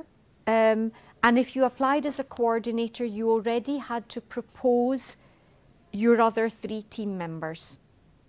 Okay? Now, for some people, that's perfect because they're already involved in international cooperation, or they know of a fantastic expert in that field in France or whatever. For other people, that's a barrier. And it's particularly a barrier, perhaps, if you've never been involved in a European project before, but you've got a fantastic idea and you've got lots of expertise. So what we didn't want to do was to close the door to people who couldn't immediately find team members. So that's the first thing to say, is that you can apply as a coordinator. You can tell us who you would like to be in your team, and those people have to apply separately. Now, the reason for that is we had a couple of instances where people said, and this is my team, and then we contacted them and they were like, what? Nobody told me. So we don't want that situation, okay? But you can also say, I can think of 2 people, or I can think of 1 person, or I can think of no one else. Please help me find other team members. So first of all, that has changed. And later I'm going to explain to you, how do you make that decision, team member, coordinator? Yeah, let's come to that in a moment. But as a team member, now this has changed dramatically. You could before apply as a team member, but you were applying to be in a team of a very specifically defined project. So in the call, there was a description of a project, a title, duration, outputs, and you could say, I'd like to be in that team. Now, it's just about saying, I really know and care about early language learning. Find me a team, put me in a team, put me with other people. Okay, so it's much, much more open. Now, we don't know what's going to happen. We could be flooded, which would be wonderful, but then there will be a difficult job of putting the teams together, right? So it may take a little bit of time. But what we're trying to say is, it's much more open for anyone who feels this is my topic, I really care about this, I'd love to be involved in a project. I don't have a particular project in mind. You can apply for an area that you're an expert in, okay? So that's 2 differences from the previous call. And then you might be thinking, okay, but how do I get chosen? What are the selection criteria? Well, they're actually very straightforward. There's nothing in there, I hope, that would come as a surprise. Coordinator, of course you need to have the professional knowledge and skills. Yeah, that's obvious. As a coordinator, you must live and work in an ECML member state. Not an issue in this room, but what we're trying to say is we will accept team members from non-member states in exceptional circumstances, but they cannot coordinate a project. And then obviously if you're applying as a coordinator, you're putting yourself forward, but you're also putting your project idea forward. So you have a proposal to write, and it's not a huge thing. Yeah, relevance, well, what does that mean? Back to the priorities, right? Relevance is the priorities. Added value. Why do it at European level and not just do it here? Think that one through. What's the added value of doing this? And usually it's because it's a priority across many member states. There's an added value already. It's an issue that concerns many different countries. Quality of the project design, but remember what I said before, you do have to sketch it, but it's not in detail. Yeah, it's not closed, it's not finished. Stakeholder engagement. If you say, I want to create something for primary teachers, and then we read everything about you and you have absolutely no link to primary schools, we'll be saying, right? Okay, that's what we mean by that. Okay, so your target group, do you have links to that target group? You work in it, perhaps you're part of a network, etc. So that's really important. And then for team members, it's quite simple, yeah? Now, obviously, there are other factors that will come into play when all the project proposals and team member proposals come in. And we have to look across the nationalities. Yeah? What we can't have is, say, let's imagine we have 10 projects, so that's 40 people. We couldn't have from 40 people, 20 people from Finland. Right, we've got 33 member states. So other factors will come into play in the end decision. We have to look across. We have to make sure that we're representing our member states. But these are the broad, and they're all published on the CALL website. There's nothing hidden about the way we do this. Now, you can maybe do this when I finish speaking, and it might be a way to, but it's up to Paula to decide time-wise. But if it were me, okay, if this were me in your position and I was thinking, I don't know if I want to do this, maybe I do, maybe I don't, this is how I think I would go about it, okay? So in my own context, because the closer it is to you, the more you know about it and the more you care about it and the more you want to find a solution, right? So in your concrete context, if you look back to that priorities diagram, yeah, which is earlier on in the slides, is it there? I suspect it's there because almost everything was there, right? And then this is what matters. So what is the challenge? What is the challenge? And actually, who does it affect? Is it a challenge primarily at the level of teacher education? Right? Is the challenge about access to professional development opportunities? Or is the challenge to do with structures in the school? Who does it affect? Does it affect learners? Does it affect teachers? Does it affect teacher educators? Does it affect parents? Does it affect researchers? Who's all involved in that challenge? And this one's really important. Where is it located? Now, I don't mean, yeah, where as in it's in Finland. I mean, is it a political issue? Okay, so is it at the level of, say, your curriculum? Is it at the level of some directive that's coming from government? Is it institutional? And if it's institutional, is it only your institution? Because then you need to think about, is this a problem that affects other people or not? Is it methodological? Is it a pedagogical issue? Is it about resources, about the materials that you use? Now, because life is complex, it's often a combination of all of those things, isn't it? But you need to work out in your head, where is it really located? If you were to say, what is the real central point where the problem lies? Where is it? And then maybe put these in some kind of order. How might it be addressed? We're not looking for dramatic solutions. Sometimes little bite-sized things can be a great help to people. So how might it be addressed? What would you like to see done? Yeah, what would you like, where would you like to see a change? And how would you like to see that change come about? And then you start to think about that, maybe discuss it with other people. Yeah, and then I think the clearer you are about all of this, you might then think, okay, where am I in my head? I've got a very clear idea. Then you're possibly ready to coordinate. Don't think that you need to have loads of experience coordinating projects. Yeah? It just means you've got a good idea, you've got good leadership skills, you've got good team management skills, and you want to see something get done. You've got an idea in your head. Or you're thinking, I really care about this area, I've got some ideas, but I'm not quite sure where the problem is actually, I'd rather be part of, then it might be a team member. So don't immediately say, oh, I'm not coordinating, or, oh, I'm definitely a team member. You know, leave it open until your ideas start to crystallize. And I think that might help you think, is it team member or is it coordinator? Yeah? And again, something maybe we can do after, or you know, at some point you can just do that amongst yourselves. Okay, oh, actually, no. The idea I had in mind was that you talked about this, even just for a few moments, and then questions will arise, like the lady who asked me the question about how a workshop, yeah? Because the more you're thinking about, oh, what does that mean, that there's a network meeting, and why do I have to have a consultant, and all of these questions will emerge.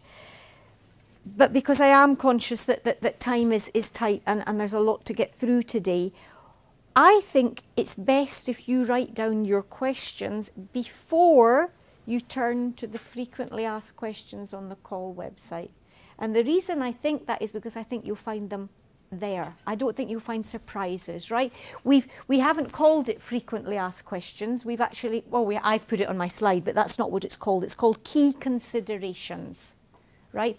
And they're possibly, and I'm guessing, like, how many projects will be in the programme? That's an important question, isn't it? Because you may have loads of ideas and then you're thinking, yeah, but if there's only 3 projects going to be chosen, what chance have I got?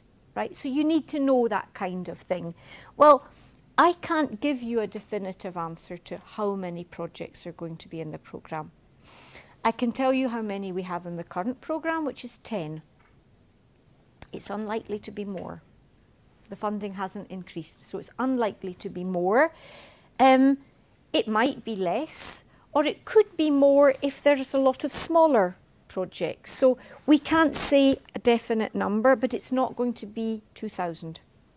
That's for sure. That's for sure. But nor is it going to be 2 or 3 or 4, right? So just to give you an idea, who can submit? You can all submit. Everyone in this room has the expertise to submit as a coordinator or as a team member, or as both.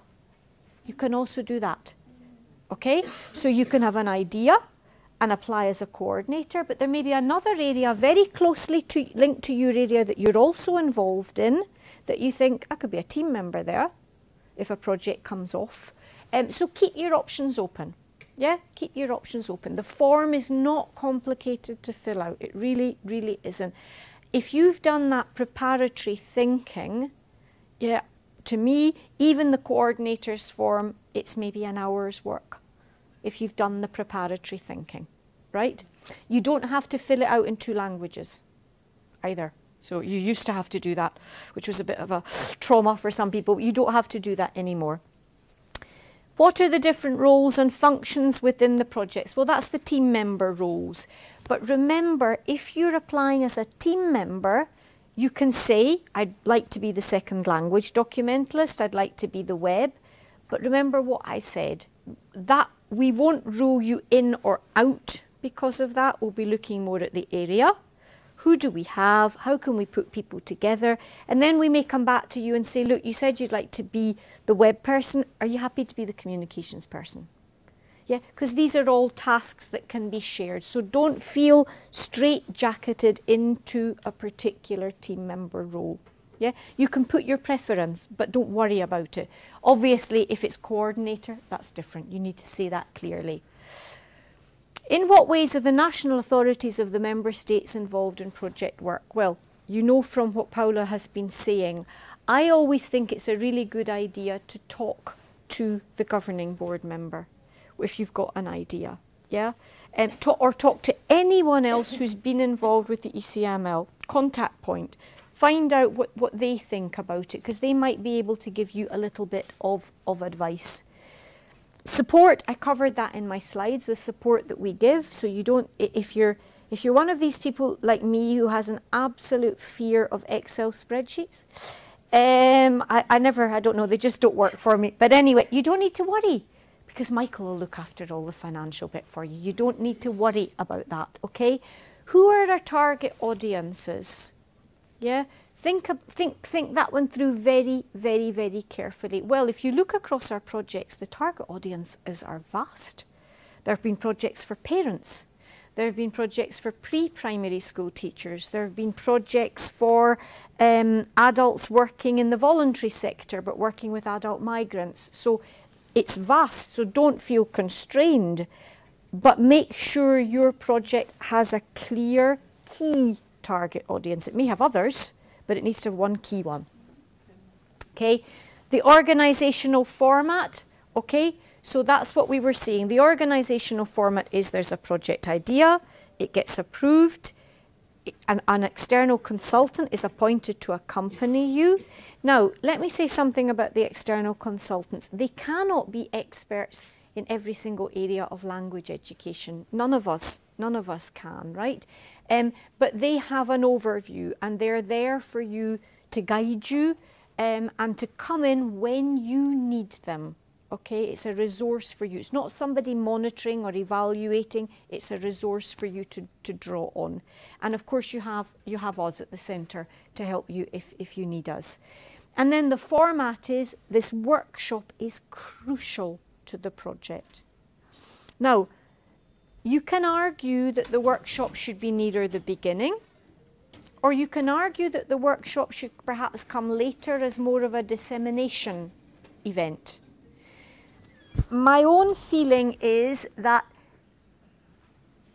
if it comes right at the end, I would be questioning, how are you sure that you've really picked up on what all the member states want, right? But there may be a place for making it later rather than earlier, depending on whether you're doing something completely new and then you need it quite soon, or you're doing something that's basically a further development of something that already exists. In that case, perhaps you could delay it, okay? So think about the timing. But even if you go as for a coordinator and you give us on your form, you say, I'd like to have a workshop in year 2, it doesn't matter if afterwards you change it. Yeah? You're not constrained by that. We'll have discussions once the project's chosen, and we might say to you, maybe you should push that into year 3, or why don't you have it in year 1? So don't feel constrained by these things. Languages. Now, I did say it can be English and French, English or French plus another language. Now, that means technically it could be French and Finnish, or English and Finnish, okay? Could be. What I would say to you, though, is think about what that means for dissemination. So if you were to go for example, French and Finnish, how many countries do you feel will be able to access your project output? Okay? It does start to limit things in a certain way. What we're trying to do is to say to you, but as you develop your work, think this is a key section. So let's imagine you come up with some new resource, and underpinning that resource you've got 10 sort of pedagogic principles that for you, if the person doesn't accept these, the rest is irrelevant. That needs to be in a format that someone can easily translate into all the member states' countries. So build into the project key elements that lend themselves to translation, right? And that way you avoid this issue of thinking it's this language or it's that language or it's the other language. So that's something to think about. Of course, it's a huge challenge for the level of English is so high here, English isn't a problem, but to go for English and French may prove problematic. But remember, with the second language, we offer support to translate the outputs into the second language. Okay, so it's at the level of the key documents we would be wanting it from you, and then you can say to us, right, we've now produced this guide. Can you translate it for us into that second language? So you don't need to be an expert in the second language. Okay. How are projects continuously evaluated? In a very informal way, right? In an informal way, just through regular dialogue, primarily with my Deputy Director, Susanna Slivensky, who's also Head of Programme. So she's much more involved with the nitty-gritty of the projects. Yeah, I have more of an overview. Susanna really goes into the detail. And it's not so much an evaluation, it's support. It's just someone talking to you regularly, saying, how do you feel? Are you on track? Do you need any help? Are there any issues in the team, etc.? Expected outputs and outcomes. I mean, every time I get them muddled. What's the difference, right? It's there on the website and it's a technicality. The output is the practical final product. The outcome is more talking about long-term impact, right? So the outcome may be really to raise awareness of the importance of the language of schooling amongst parents. That may be an outcome. But the output is you've produced a guide for parents. Yeah, so one is the more practical, one is the longer term. The deadlines, you'll see in a moment the dates, and the selection process. Okay. What happens is the proposals come in, team member or coordinator. We immediately eliminate ones that don't, for example, a project proposal comes in with 4 Finnish team members. Right? We can't do anything with it because the rule says 4 people from a different member state. Now, given that you don't have to have team members, this time round we wouldn't immediately reject it. We would go back to the coordinator and say we will retain the idea, but I'm afraid we have to park the team for now, right? But there is an expert advisory group set up and it involves 3 bureau members and 3 experts who work as pairs, who give a grading to the proposals. They put together a long list. The long list then goes to the governing board, and gradually it gets shortened and shortened and shortened, and eventually it is the governing board, based on our recommendations, who adopt the new programme. And that's really important. The ECML belongs to its member states. We're just the secretariat. Right? It's not for us to determine what our member states are paying for. Yeah, we will guide the process, of course, but ultimately the governing board will be presented with a short list of projects and they will say yes or no. And then once we have the projects, we will then go to the team members. Okay, so it will obviously be in two stages. But all of this information is on the CALL website.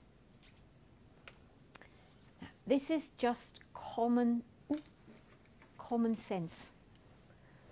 Read the brochure. Yes, the CALL brochure is on the website and it simply is a summary of everything I've been telling you today. But you do all of this once you've thought about what matters to you, because this is technical. Start with your needs. Start with what you feel matters. Forget the technicality. Once you've got some ideas, some thoughts, then look at this. Okay? Don't do it the other way around. Sometimes people get put off by forms and there's nothing really to be afraid of. So look at the brochure. Explore the resources and the relevant themes. Yeah? It's not because we test you to see how many resources you know. We can't afford in the current climate to duplicate efforts, okay? And we want to know that you are building on something, or that you're saying there's absolutely nothing. The ECML's done nothing for this really important part of language education. I want to start something new. That's fine too. That's absolutely fine too. Now, when you read the CALL brochure, it does say that this time we will be looking for maybe 2 projects maximum that really do a systematic review of what already exists in a particular area.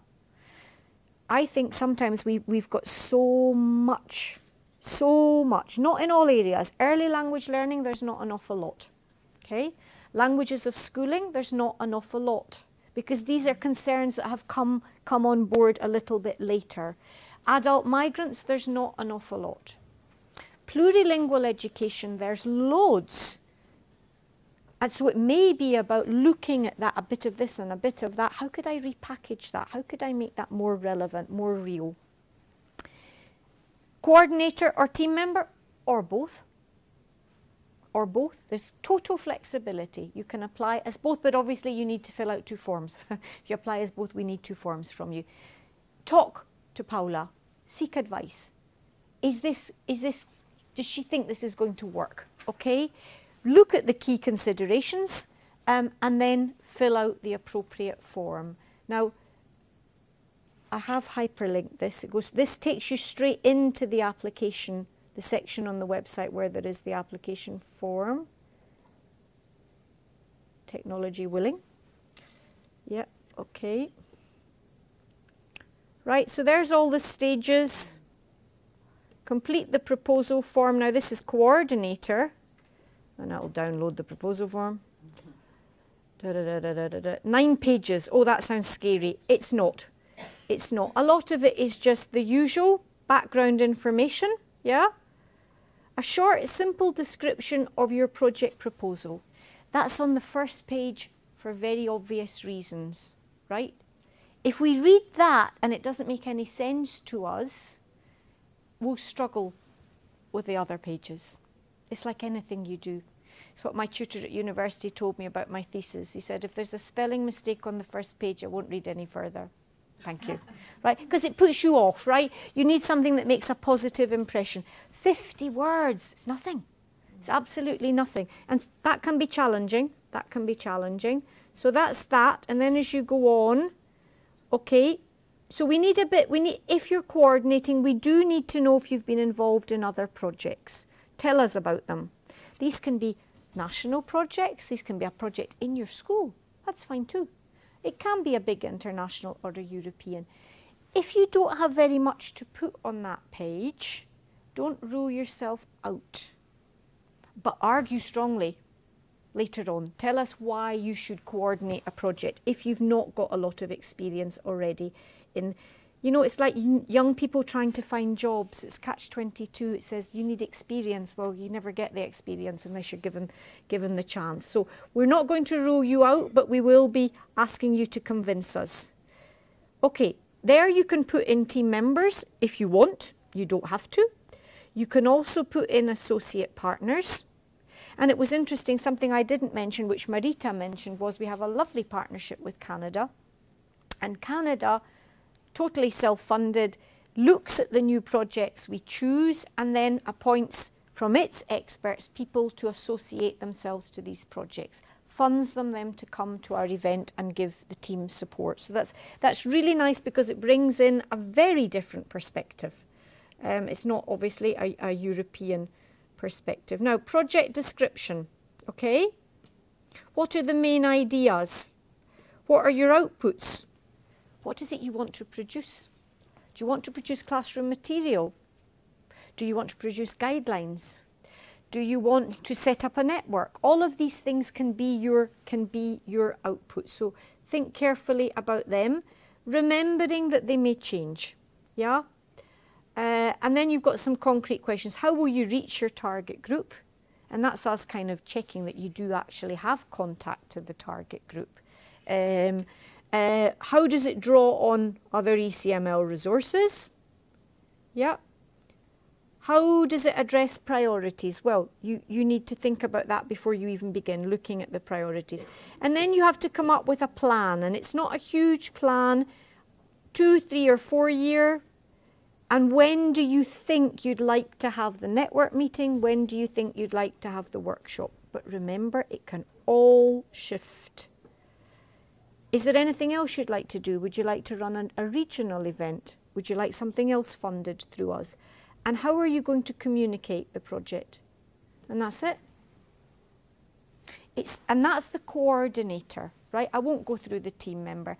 If that's the coordinator form, you can imagine the team member form is much, much simpler. I don't think it's huge. I hope it's not huge. But obviously there's key information that we need to ask you. Yeah?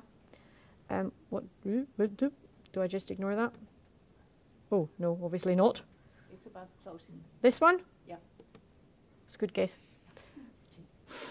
Deadlines. Dates matter, of course. 22nd of April. Yeah, that's Easter Monday. So, nice way to spend your long Easter weekend. That's the deadline. We simply can't accept proposals after that date. It's not fair. It's not, unless, you know, extenuating circumstances, but on the whole, it will be closed and you won't be able to, the website will have gone down, right? It just won't be accessible anymore. It does take a little bit of time to tell you, and that's difficult. I know that is difficult for people. But what we do intend to do is when we draw up the short list, when we're already at the stage where we think it might be these 12 or these 9 projects, we will let the project coordinator know that they're on the short list. And the reason we want to do that is because you might want to let your employer know.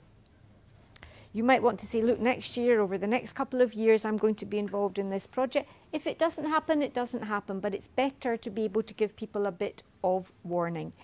And if you are a successful coordinator and you're chosen, you will come to the ECML already in November of this year to meet the other project coordinators and just to talk about how it all works.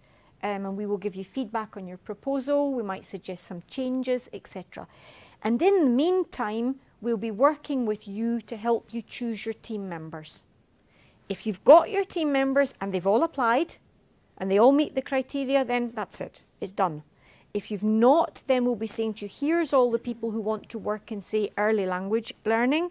Would you look through the proposals and see who you would like to have in your team? Yeah, and we will help you with that process. You've heard today from some people why they think the ECML is just a nice place to be. But these are just a couple of other comments that we've had from people. And I think that's what's really, really interesting, is there's something about getting out of your own constraints.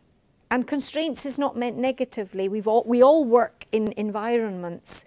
And when we're there, it's sometimes hard to see the wood for the trees because you're so busy, you're working so hard. And it's such a lovely opportunity to talk to people from other sectors, from other countries, and really to develop yourself. It's very much about your learning, but your learning that in turn is going to help other people. And I think that's what's really special. Being part of a much larger professional community, I think that's definitely a key element. This is more from a sort of a bigger perspective. I wish I'd had an opportunity. I think back to all those years when I was teaching and doing teacher training, there was no contact with other countries or other people or other education systems. Let me tell you that in Scotland there wasn't even contact with England, right? There was arguments over whose qualifications were better or whose system was better, and it's just silly. Would have been lovely to have had that opportunity, but it is hard work. And there's no point in pretending otherwise. You will need to do it in your free time, in your holidays, in your weekends, right? There's no point in me saying, oh, you can do it in the few meetings when you come to Graz. Sure you can't, Marita. No, it's not enough, right? So you need to put it, you put a lot in, and I hope you get a lot back. It's really about creating something special that might just make Europe a better place to be. Let's live with that hope. And I think it really is a truly intercultural experience. There's nothing more challenging cognitively than to hear what's going on in Armenia and then what's going on in Finland and then what's going on in Iceland, and to think, oh, I thought I knew about that, but now I don't know what I think anymore. You come away, but you really grow. I think it's a very much a professional growth experience. The ECML has lots of issues. It's tiny. We don't have a lot of money. As you were saying, there is an issue about getting the tools out into the member states. But despite all of that, it is the only centre of its kind in Europe. And it's really trying to bridge research, policy, curriculum, practice. I'm a teacher at heart, and for me, what really matters is that we make a difference to learners' lives, be they tiny little children, be they adults. But we can only do that if we work with all of the other players. And it really is this idea of democratic, dialogic engagement with other people and negotiation of ideas. So that's all I have to say on the technical and then the bigger picture, but you might have some concrete questions. Well, maybe we take the examples from Finland. And then questions may emerge. Yeah, unless there is something burning right now. Because that was pretty much covering.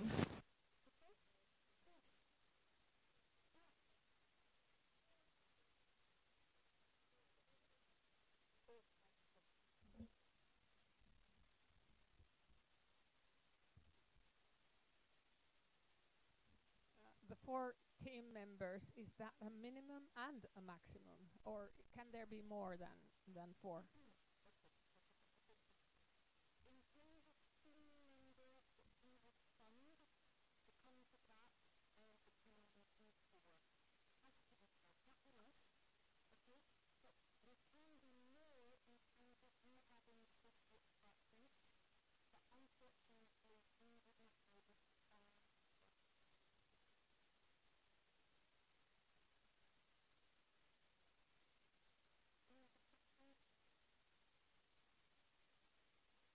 Let's see how we manage to get more of them a bit later.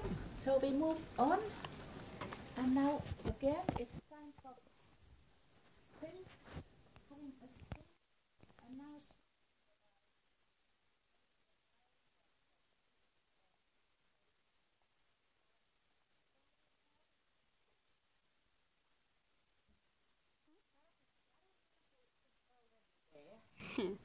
and Carolina, please tell the audience who you are. Hold on. I don't know how this works. Maybe you take the old-fashioned microphone. No, I don't want that one. Hi everyone. My name is Carolina Inha. I work as a project planner in the Government Key Project for Languages, which most of you know. The project's aim is to introduce language learning earlier on in basic education, preschool and kindergarten. And, well, yeah, I work there. And outside of work, I'm a linguist. Very hard. Yeah, and I've also been Paula's intern for 2 years, or 2 summers. Yeah. What was I gonna say? Oh yeah, outside of work, I'm a linguist. I specialize in foreign language learning, bilingualism, and phonetics. And mathematics. Yeah, and math as well. And spreadsheets. Yeah, and and Excel. Yeah. You keep disrupting me. I get confused. What was I gonna say?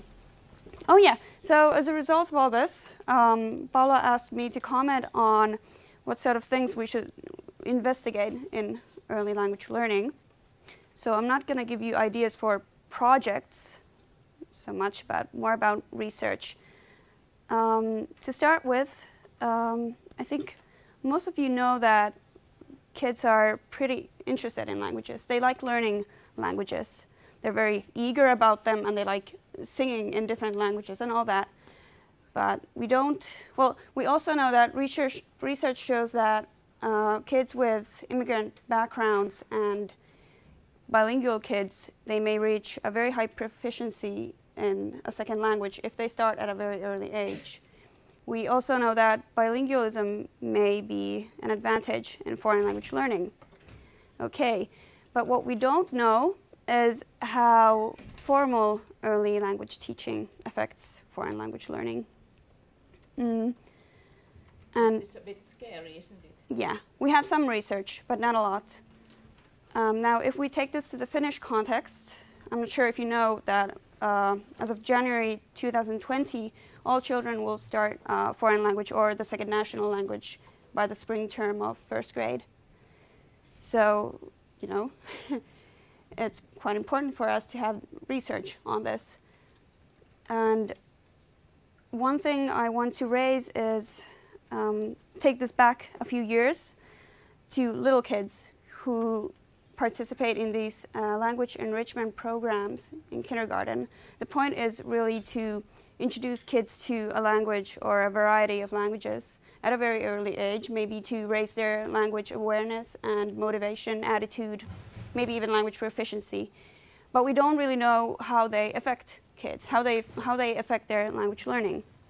So it's pretty interesting now that we have early language learning is trending in Europe. It has been for the past 20 years, but we still don't know what effect it will have on the outcome. And the same really goes for basic education as well. We don't know how it will affect them. Will it raise their motivation to study more languages? Will it maybe bring out more positive attitudes or maybe even a higher proficiency? Maybe, we don't know. And another point is pedagogy.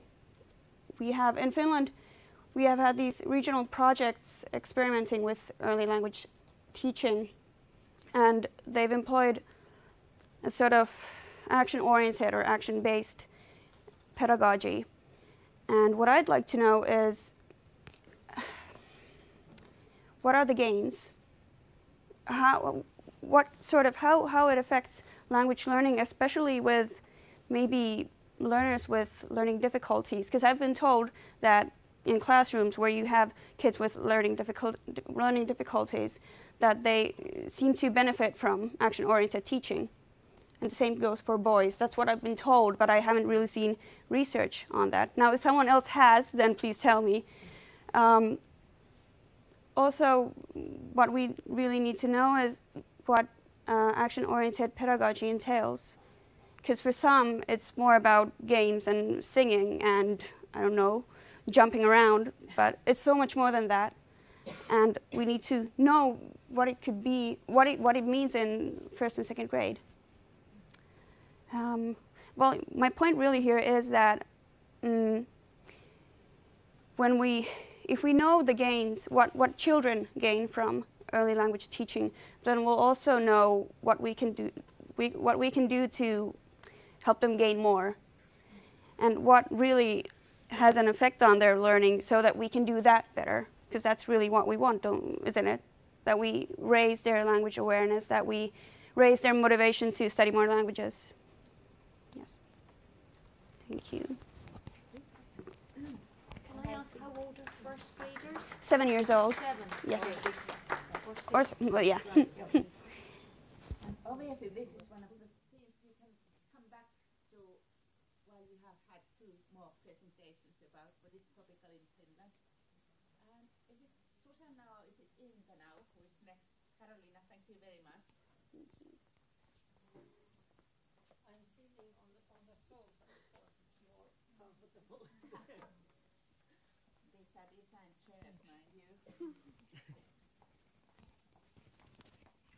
And Susanna, will you also tell a little bit about yourself? Yeah. Are you Is this?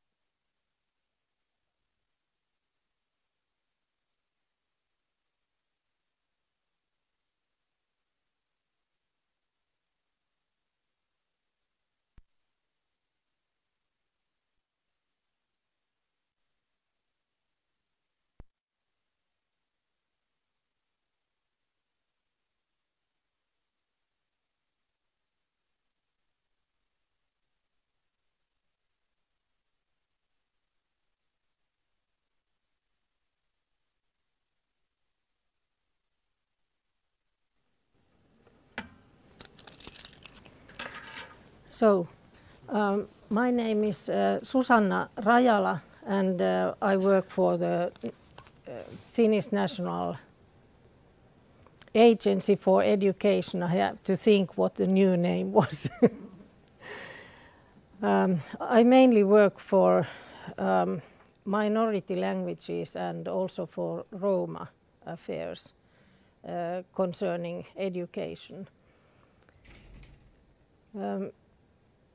I think my title was minority languages, and I'm not going to speak. We have plenty of minority languages in this country, but I don't mainly work for those languages. I mean Thai and Vietnamese and so on. Immigrant languages. But what I think is important in this situation for you to know that we have legislation also for those languages that if there are in one municipality more than 4 pupils in basic education, so the municipalities may have a state grant to organize teaching in all possible languages.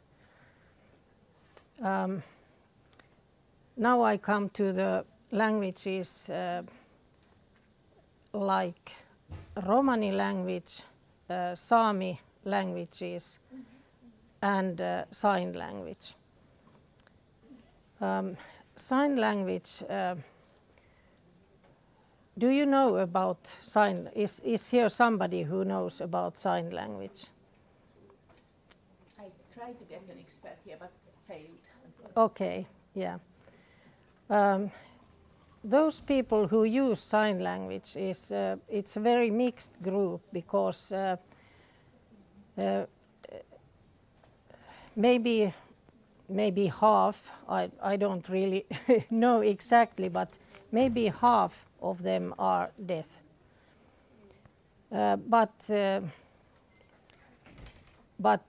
at least as many are hearing. They are probably parents to deaf children, or they are sisters or brothers to deaf children, and so on. So, and then there is a big group of people who had bad hearing as well. So this group is very mixed. And very small. And very not so small. If I consider this from the point of view of Romani and Sami languages, so this is not very small group. But the group is getting smaller all the time because there are implants that can be operated to children, and this is, as far as I know, a very mixed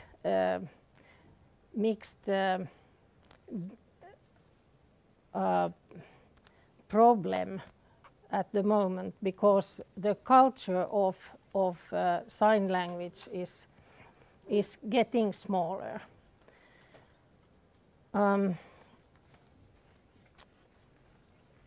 Now I come to Sami language. Is my time already? No, but you should maybe squeeze. Yes, okay.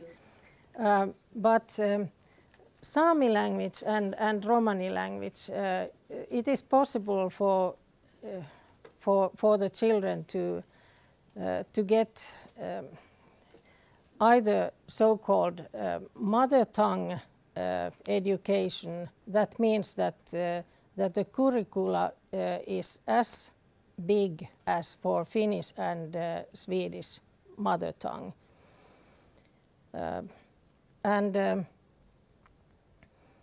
Then there is possibility for the Sami and Romani children to get a smaller education in basic education and also in upper secondary schools. That means that that the state is also paying for 2 hours per week just to get some kind of basic, very basic knowledge. And our problem with Romani language is nowadays quite much that there are no competent teachers in Romani. In Sami there are many competent teachers already, but we have 3 different Sami languages, and the situation between those languages is very different. I think the main question for today was that what would be topical in 2020 and 23. I think the main thing would be safeguarding these languages, getting an idea to the pupils that it's important that their identity could be supported by their language. And also I think because of the incompetent teachers, not all but many, I think our own possibility would be distance learning. This has been used by Sami teachers for a long time, but we nowadays have a plan to use it also in Romani, because it's even more, it's complex in Sami language outside the domicile area. The domicile area for Sami people is a different question, but outside the question remains exactly the same as for Romani, that the children are in different schools and different areas. So maybe this is what I would like to say by now. Thank you, Susanna. Thank you. And then one more word about the situation in Finland at the moment, what kind of challenges we have in language education, and this time concerning vocational education and training, and we have Inka Ruokolainen, and Inka will also present herself. Yeah. Okay. Thank you and good afternoon. So my name is Inka Ruokolainen and I come from Finnish National Agency for Education and from unit Vocational Training and Education. And first I will introduce few general aspects that are topical in language education in VIT, so in Vocational Education and Training. And then I will bring up few more specific aspects. So first of all, reform of vocational upper secondary education in 2018 updated the entire vocational education and training. So now young people and adults are now forming a single entity. And in the new vocational education and training, education is based on continuous learning and flexibility. It is competence-based and customer-orientated, and learning takes place more in the workplace. So there is an individual learning pathways for each student. So a few words about the qualifications. So in the vocational education, we have 3 different qualifications: initial vocational qualifications, and then further vocational qualifications, and then specialist vocational qualifications. And in initial vocational qualifications, all study programs include compulsory communication and interaction skills. And this includes opportunities for learning languages. So there is basically a mother language, which can be Swedish, Finnish, or Sami, and then also it can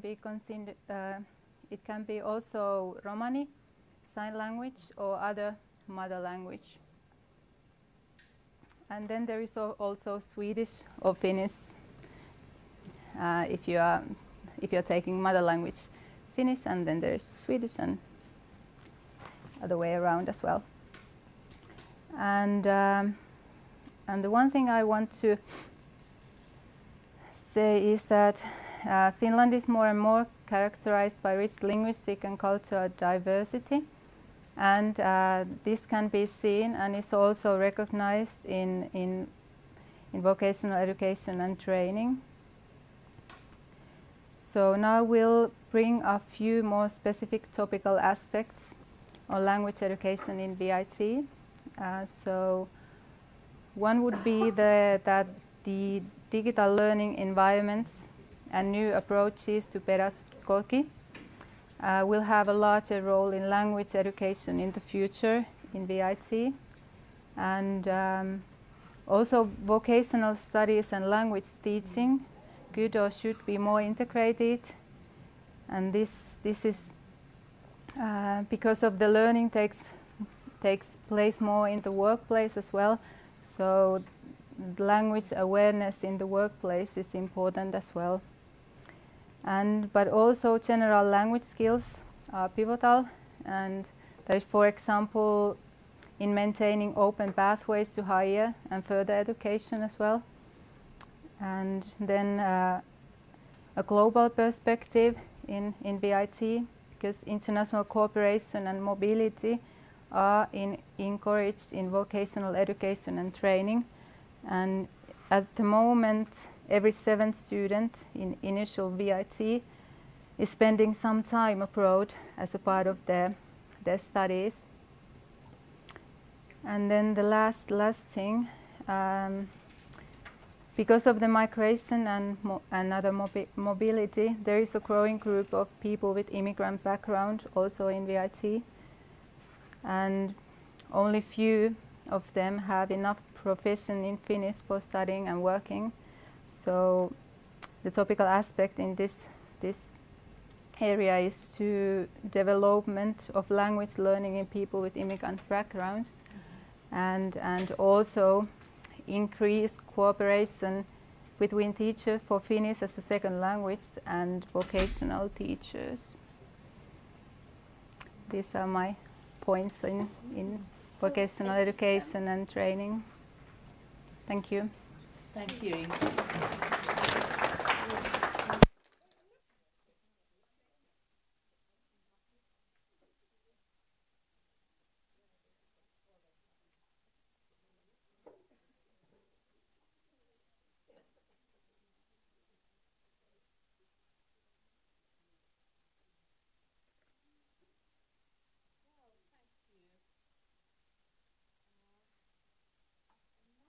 Time for questions and answers, networking, trying to find new ideas and networks for bids for the new program round of the ECML. How are you feeling? To my horror, I realized that no new coffee has arrived, and I had ordered. Oh no, are you surviving at all? Yeah, this is horrible. What happened? Normally it never goes like that I forget the second round of coffee. take bananas because that will give you some boost anyway. Okay, so have you been thinking of questions directly to Sarah? Because this is of course now the time while she's here to ask anything that comes to your mind regarding either the work of the ECML or the call, or any questions to any of the presenters today. Tiina? Okay. Just one more sort of practical question about do you have always, I mean, the same people applying over and over again for about these projects, and if they have had a very good project before, maybe they are going to get another one, or are you prioritizing new ones, or do you have any ideas of that?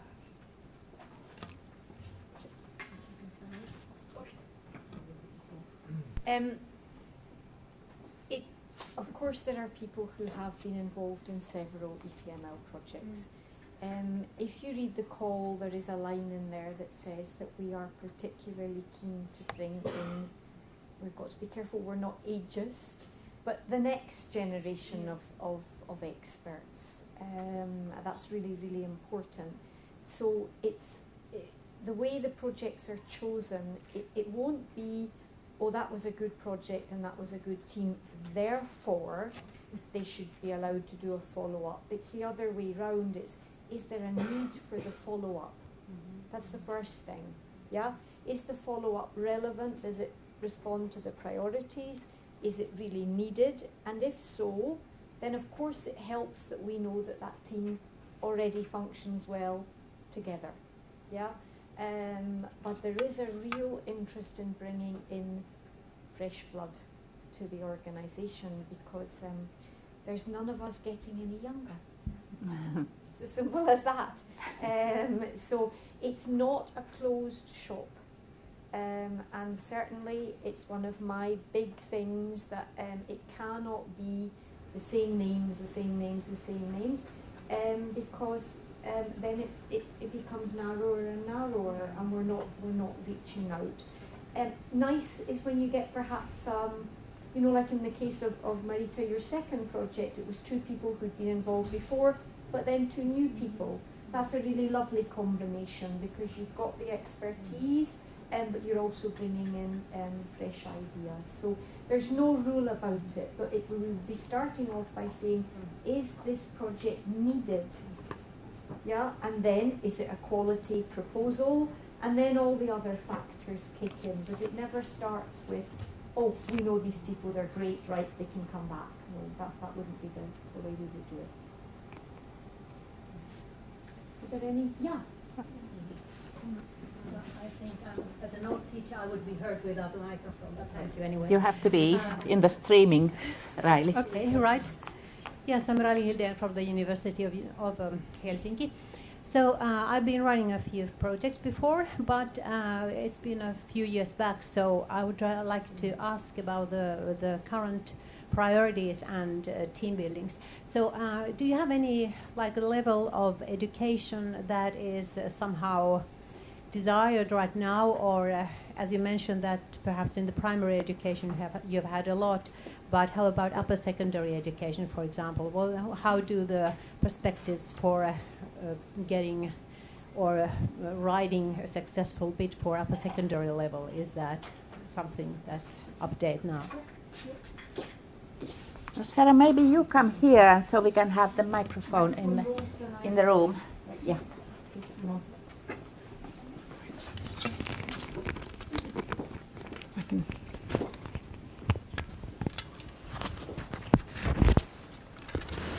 Should be okay. Yep. Sorry. Oh yes. Which particular levels? If you look at the priorities, what you'll see, in fact, was that every level was mentioned. I think if you look across our programs, in fact, in the early years we don't have very much And we, at either end, we don't have very much. We don't have very much for university learners either. So there are gaps there. Now, one of the reasons we probably have less for higher education, and Paula, you may agree with me or not, I think it's partly also because there is a sense that when there's not much money and there are burning priorities, it maybe needs to go to children in compulsory education. But also because the governing board tends to be people who've got responsibility more for school education than higher education. But that doesn't mean that higher education or vocational education, I think vocational education has been neglected. And I think it's kind of coming back if you look at the priorities. And I think also there's an understanding that there are challenges in higher education, and it would be interesting to have European projects at that level. So there is no preference in terms of level. Again, it's a bit like preference in terms of experts. It's about the need. It's about looking at those priorities and seeing how would your proposal fit with those priorities. You may not see a direct match in the priorities, but if you feel it really is a burning issue, then argue your case, because we've got things to learn as well. Yeah, and if you argue your case, then we would sound some people out. Yeah, we would talk to the expert advisory group, we would perhaps talk to the wider bureau or governing board and say, look, we're hearing that this is a priority. It didn't pop up in our priorities, but that's maybe things get missed. So there's no sense at the moment of we have to have more in early years or we have to have more in upper secondary. I think there's space for projects across the educational levels and sectors as well. But also the informal, non-formal, that came up quite heavily in the priorities. And of course that's much more difficult because there's not the structures in place, but people were saying there's a need for projects in that field. So it would be, and then it would be looking across the range of possible projects so that you didn't end up with 5 for early years and 4 on sign languages, for example, right? So it would be making sure that there was a balance across the final chosen projects. So don't feel that your particular sector or your area is one that we would neglect, because it's everything that matters in language education, and it's for you to convince us that the project is required. Thank you for that comforting answer. Yes, I had one more. Some years ago it used to be... Sorry, hang on. Yes, take your Just time. being refitted. Yeah. There we are. Yes, a couple of years ago we had a kind of a rule of thumb that the team must somehow represent different angles of Europe, so that you try to find from all the possible directions, and you try to, especially there were some countries that were favored. So how about the current situation, like the Eastern European countries, and how about Turkey, for example, because I happen to have some university colleagues there. So, but I have not been following the situation very well now. So you may be, or you are, of course, more well informed. Yeah. Okay. There is not any kind of country that gets priority over another. What I think in the last call we said would we be really keen to see applications from smaller member states who so far had never participated. So again, it was a bit like the younger. It was just trying to say, please don't feel because you're a small country. You know, some of the Eastern European countries, there's still maybe a sense of, oh, we're not good enough, or we're not at the level of the big country. That's not true at all. So it was simply a way to try and encourage them, but there wasn't any preference given, because the preference is about Does it meet the needs? Is it a quality proposal? And then obviously, then let's imagine we've got too many to choose from. That would be a lovely position to be in. Then, of course, we will look to make sure that we haven't got 3 projects coordinated by the same country, or, right? So at that point, other factors come into play. But first and foremost, it's about the relevance of the project to the member states. Yeah, Turkey is not a member state of the ECML.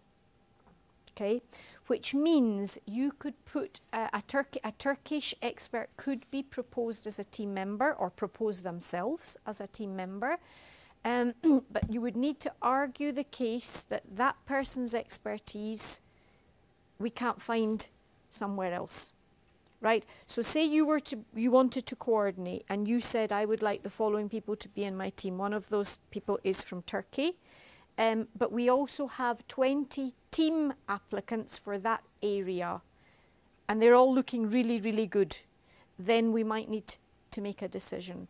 What usually happens is that what we don't want to end up with is 10 projects, imagine, that every single one of those projects has a team member from a non-member state. Because that means there are 10 people from member states who've not been able to get involved, right? But we don't rule them out either. It's a difficult one sometimes at governing board discussions, isn't it? And you can understand countries' budgets are squeezed, everyone's feeling the pinch, and people saying, but wait a minute, we pay and you've let in experts from... I try and tread a very kind of difficult line on that one. If we close the door, we close it forever. As soon as you start to say no one from a member state, then over time, they'll never come on board because they'll know less about us, they'll not be involved at all. Do you know, it's a kind of, so it's about treading a fine line, keeping a door open, but making sure that it doesn't, of course, tip the balance. As you probably know, the ECML also lost some member states. It gained some, but it lost some. Guess who? This is where I pull out my Irish passport, right? It lost the UK, it lost Spain, it lost Greece, and it lost Hungary. Okay, but Greece came back. Now that's really amazing if you think about the financial climate. Because Greece realised that yes, this is money, but my God, we are losing out big time. And actually, it's short-term gain. We're saving a little bit of money, but we're losing much, much more. So they came back. If in the interim years we had said no Greek experts, gradually the awareness of the centre in the country disappears. And then you get no interest to come back. So we have to kind of, it's a bit of a balancing act. Keep the door open, but be very conscious of the fact that countries are making a big additional financial commitment, and therefore they need to get priority. Yeah. So it wouldn't be a no, but it would be a, we have to wait and see. Yes, please. I'm not sure whether this is a good question. Oh, micro. Yeah. All questions are good questions. The answer might be rubbish, though. The answer may be obvious, but do all the team members need to hold a position in education? That would depend on the project. Okay. Okay. If the project, let's imagine it's a project about involving parents, about parental engagement in terms of language learning, right? Then you may well have a parent who of course is involved in education because they have a child in education, but they're not a specialist. That's perfectly okay. It's the relevance of that person's experience to the project. Okay, so there's no things that we rule you out on in terms of qualifications, but it's about your expertise being pertinent to that project. No. Or if it's with adult people working with adult migrants, many people working with adult migrants are volunteers. And they've got a perfectly valid role to play. So again, it's about the relevance to the project. Yeah? I would like three people still. There's a question. Riikka Länsisalmi and Ulrike Anstedt, and where is Oona? Yeah. Even if you don't have a question, you have to find one. Thank you. I'm Riikka Länsisalmi from the University of Helsinki, university lecturer in Japanese. And Paula is my former boss, so I will have to obey her and ask a question, I think. But anyway, I was thinking of asking one, even without strong recommendation from Paula, about the languages that can be included, or languages that may have something to do in these projects. So we've been talking about European languages, languages that are taught in the European educational context. We've been talking about minority languages, migrant languages. What about big world languages outside the borders of Europe? For example, if we would think about preschool education or even language education in the primary school, it would be very interesting and important, I think, for Europeans to learn, for example, big Asian languages such as Chinese, Japanese, Korean. Arabic is an immigrant language, well, Chinese and many different Chinese languages as well. So what is the role of these languages in these projects? Okay. I think we need to make a distinction between the languages of the project, as in the working languages of the project, and the languages to which the project applies. Okay? In the first instance, the languages of the project, I would say probably it does need to be a European language, simply because of we need to support it, translate it, etc., and work with it, okay? But that's an operational issue. The focus of the project could well be about other languages, but remember one of my slides said it can't be language specific, okay? So it couldn't be a project just about Chinese, although I know there's different languages there, right? But so it couldn't be, but it could be a project about what has the influence been of the introduction of these languages into school systems, or is that a question we should be posing ourselves? So as long as it's got a wider relevance, the actual language doesn't matter. And it's not just about languages that are taught either, because that's one of the huge concerns, is all the other languages. But it couldn't be very specifically, why should we introduce Japanese into European schools? It couldn't be as narrow as that, but it could be about what can we learn about the way these languages are taught, how might that influence the way we teach other languages? As long as you're making a link to something bigger, it would not be ruled out on those grounds. Remember that ultimately it's the governing board who makes the decision, right? So they will be sitting going back to their priorities. If you can align it to those priorities, that's fine. If it's way off and they can't see, you haven't made the link clear enough to those priorities, they're going to probably say no. Yeah, but that's a job for you to do, right? I mean, that's about, in a sense, being clever. You look at the priorities and you think, but actually it doesn't mention that, but I can see a link there and a link there, and then you need to argue that case. And remember, there's that thing in, I can't remember which slide it was, about replicability. You know, how can that learning then be transferred to other contexts? So keeping all of that in mind, then it would be absolutely fine. Any other questions? Yeah. My name is Ulrike Eichstädt and I'm from the Goethe Institute. Hi. Hello. And I have an idea why Paula wants me to talk. It's because I wrote in the paper, yes, my idea. In a way, what kind of partners? Yes.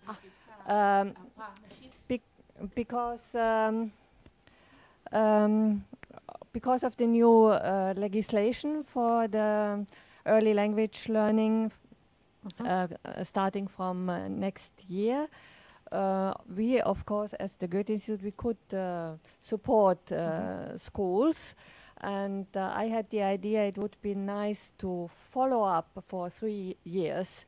How does it function? How is the new curriculum working here? And then how also it continues to the normal state, like now they start in the 3rd grade. But this is for German, what we can do, and now it would be interested to find other language partners for other languages, how it works, maybe in, I don't know, would it be a possibility for a bit or a program? The first part of what you've described, so the Goethe Institute supporting Finnish schools to introduce German earlier. That bit, of course, yeah. Because obviously that's very specific, or the evaluation of that. But every single country uses the cultural institutes to support them. I would be really keen to know how that's working, how it's not working, where is it working well. So that's maybe one, if I go back to the categories that came under structures, was it language education structures? What was it? It's great that I don't know, isn't it? Oh no, I think it's there. It's not this PowerPoint. It's the other one. Was it? Yeah, it was how language education is structured, or words to that effect. To me, the question of how do you best use external partners could be a very interesting project. We probably would need it to involve other cultural institutes. Yes. Right? Yeah. So, I thought Cervantes, of the French, for or example, or Institut Français, whatever. But something then, because that's replicable, isn't it? That's something that, what's the learning there? What works, what doesn't work? And how could other countries then think about applying that model in their context? Yes, because it would concern only the Finnish schools, so maybe... Well, but the other partners in the project, as long as they were from somewhere else, and they could be looking at how they draw on their cultural institutes, I could see that as being a really interesting project. Okay. Yeah. Would you like to add in a word, explaining who you are? Yeah. And then there's Sanna-Kaisa, whom I already have like a copy. I have forgotten you. I don't think she'll let you. Yeah, hello everyone. My name is Oona Mertoniemi. I work in a network called Svenska Nu, which is a network which promotes Swedish in Finland, and we help teachers by providing learning material for schools for Swedish teachers mainly. And our goal is to inspire kids to learn Swedish, of course. So we have maybe a bit similar situation as Goethe Institute. So, so, well, I actually don't have a question. My thought is that how we could maybe get the Swedish in such a project, or how Swedish could be promoted through a project. Okay. It wouldn't be Swedish as such. It would be the idea of how do you support. Is Swedish considered a second language rather than a foreign language? Okay, so it would be. Does it depend? It depends, and as in many countries, depends where you are and who you are, right, and how it's perceived. But that's an interesting topic in itself, isn't it? What's happening in countries where there's maybe traditionally always been another language? What's happening to that language now? Because lots of things are happening to that language now because of migration, because of politics, because of all sorts of things. You would need to find other countries who are maybe in a similar situation, and there are several of them. How? Could be, yeah. Ireland. I was going to say Wales, but that's the UK, so you can forget them. Yeah.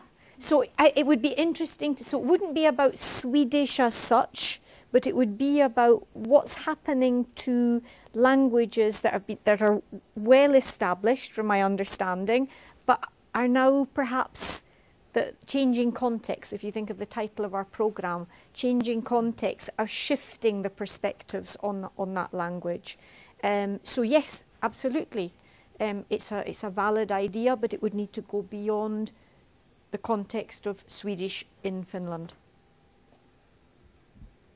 And then if she doesn't horribly mind, Sanna-Kai said just a few words.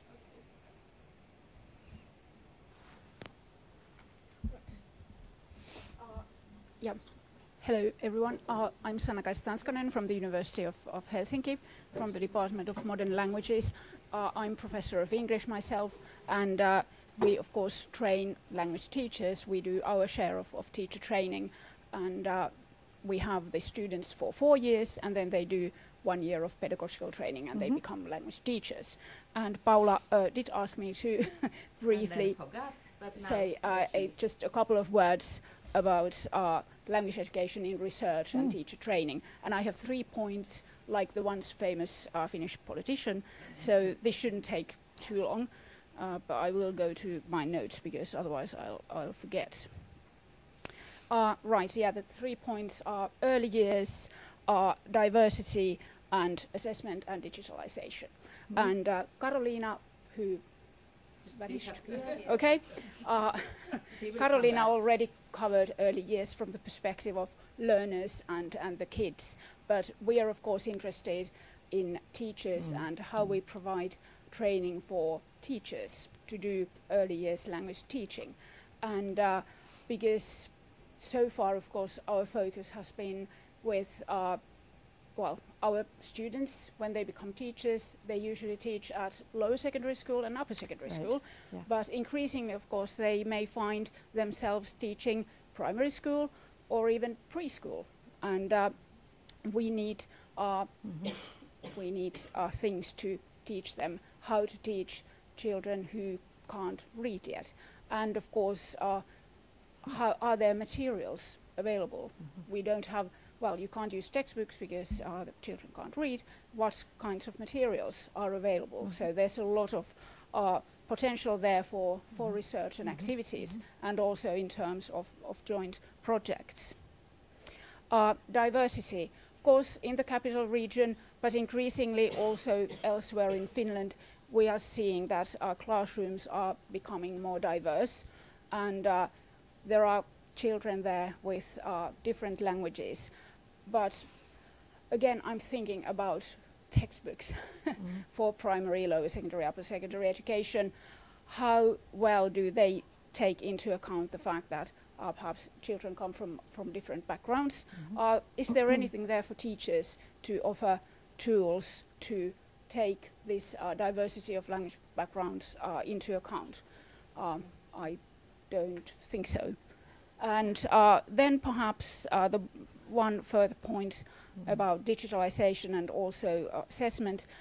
Nowadays, of course, we may have a digital school leaving exam because the matriculation exam is digital, but I don't think we've even seen the beginning of digitalization in language teaching and language education. And this is, of course, a huge field, and the whole idea of virtual teaching and virtual learning and what all this entails. And then the bonus point, because I am professor of English, and this of course relates back to early years. What I think personally is that of course English should be the gateway to other languages, as Sarah said, and it shouldn't be counted as a foreign language at all. It should be introduced at the preschool level as a basic skill, so they wouldn't count as a foreign language in parents' minds when they think about, you know, how many foreign languages their children can learn. It would count as a basic skill, and then the other languages would be foreign languages. That's the only way to save other foreign languages in Finnish schools, because the situation is just, it's dire and it's getting more and more difficult. That's the only way to go, I think. Thank you very much.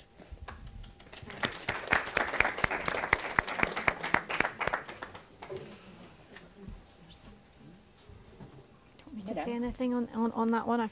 Right, okay. Wow, there was a lot in there. If I work backwards, I think you saw... Sarah, just a word. Before everybody, I mean, I will be sending you links and materials and obviously also some kind of sheet about proposals and ideas where you can then start discussing with each other about projects and bids. So I've been collecting, of course, ideas that might be of interest. And the ones who are not in too much of a hurry can stay long here for a while, still after 4 o'clock, and start discussing. Okay, yes. The issue with English is an issue in a number of countries. It's not an issue, though, in all countries, because some of them are not at the level of competence that there is, for example, in Finland. But that's one that falls nicely under the structural part. How can it be a gateway? And I'm sure there must be examples of schools that are managing to maintain diversity in terms of the language offer here and in other countries. How do they do it? How are they managing it? So that is a very, very interesting question. You talked about early years. Now, if I understood you rightly, it was more about material for teachers that was your concern. It's also the pedagogy. Yeah.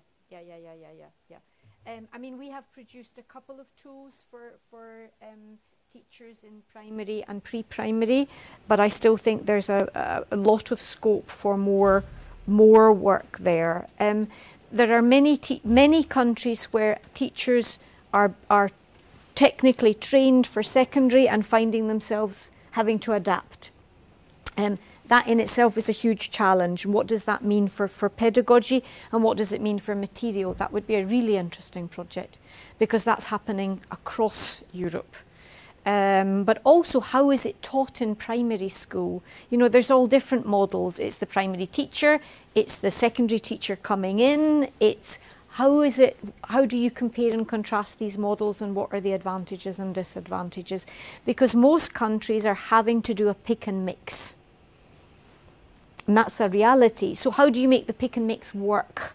And what support do you provide teachers in these different contexts? Material development is also an interesting topic. How do you give teachers the skills?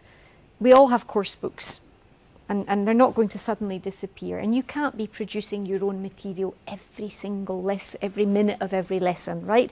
But what do you do? How do you make a course book work in the context of diversity? There's we have done a number of projects already in that area, but perhaps they're not known. So perhaps we need a project that takes bits from various things that have already been produced and puts it into a nice starting pack for teachers in that situation. So that there are a number of project ideas from what you said that I can already think about.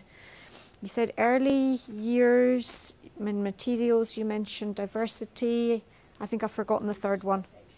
Digitalization. Yeah. It came up again and again and again in the priorities, despite all the projects that have been done. And something that came up very clearly was gamification, which as I'm rather old, I didn't even know the word existed. I actually thought it was a mistake. No gamification. Anyway, but yeah, so how do teachers exploit that in the classroom? I think there's still a lot of work to be done on the digital. And the distance learning, etc. I mean, you've got many rural areas. There are if you look across our member states, there are many other countries in a similar situation where they're having to come up with creative solutions to teaching in kind of, places that are not easily accessible. They don't have enough teachers. That would be a really interesting project. How are they doing it? What's working? What's not working? Because we all know that only distance learning isn't working very well. Like it's hard to keep people engaged. We had some examples at the governing board, Paula, from Norway, of ways in which they were using digital tools. In fact, it was the languages of migration, but how were they supporting learners with their mother tongue using digital tools? Really, really interesting. So, I mean, that's, in a sense, that is what the ECML's for. It's for discovering that you're not alone with your problem, but somebody's maybe one step ahead of you because the problem hit them earlier, right? And someone else is one step behind and they need your support. And how can we kind of share those ideas? So I think in just what you said, there's about 10 good project proposals. Yes, please. I don't know if you know the program Language. Language Magician. No, I don't know that one. No. No? Because it's actually an EU project. Oh, is it? Right, okay. Yeah. Yeah. But it was initiated in Great Britain by the Goethe Institute and other universities from Spain and France, Italy, and but I don't remember now. But there were 5 different languages, and it's a kind of assessment tool for small children. Okay. And it's gamification, so they play, and behind the teacher can assess. And if the child plays with it in the beginning or in the end of the school year, so the teacher can see the progression. progression. And it's existing in 5 languages. So it's for English, for German, for French, for Spanish, and for Italian. The only problem is, and that was my issue also for Finland, there is a storyline, and this storyline is told in the support language, which exists in these 5 languages, and not in Finnish and Swedish, for example, or in other European languages. But this would be a good example for Europe to translate the support language in different languages, and then everybody can use it. Yeah, we'd have 33. Though, if you think across our member states, there would be a lot of languages there. Yeah, but it's a very nice program. I don't know if. But you know, this is a great example of there are tools out there that we don't know about. Please tell us about any of these things that you've discovered, because we can add them to our thematic areas. And it's just, you know, that do you ever get that feeling of there's loads there, but you can't find it because there's so much? Yeah, we're all a bit overwhelmed. If you tell us about really interesting resources you know of, we can add them to the thematic area, and at least that way they're getting a little bit more promotion. So please share your treasures with us, because we're always looking to add. Someone else had a question. Did you have a question? Oh, you need the mic.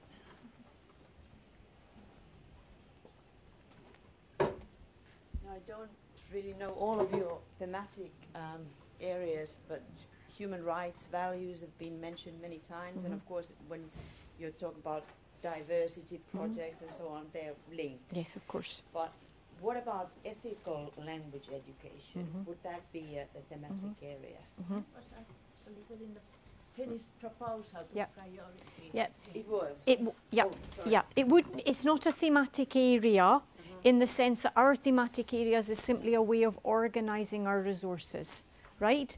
But it, as Paula's just said, it's a priority for Finland. And I think if you look at the wordle with the priorities, to me where that sits is with attitudes, beliefs and values. Yeah, and I do think that that's a very important area that more work needs to be done on. I think our responsibility as language professionals has changed from getting someone to a competence level to something much, much, much bigger, much more serious. And we all need support in knowing how to do that and to do that well. So absolutely, but our thematic areas is simply our resources organised into themes. Yeah?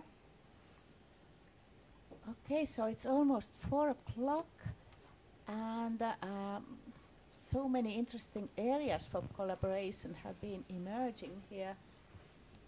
And as I said, you're welcome to stay on till 5 if you like.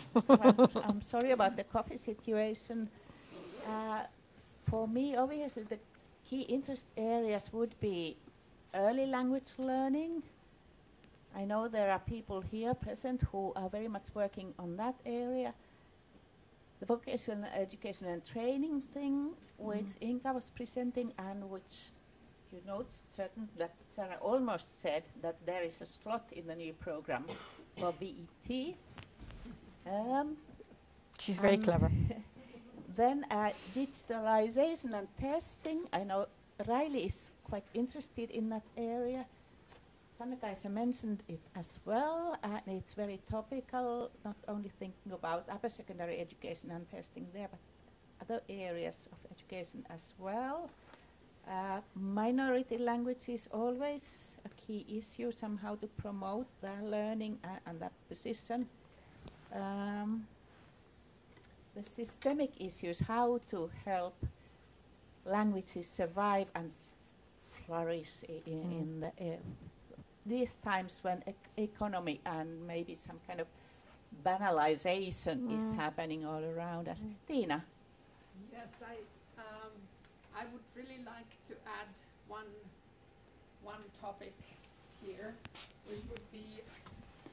which would be in the field of methodology and pedagogy, and I think participation, so the student agency and the ownership of their own learning. So that in the context of language learning, I think today that's really a change in the way we think of learning and teaching languages, to make it meaningful for the students, which is, I think, the basis of joy of learning and engagement in your learning process. So this is something I'd really like to see in the project proposals.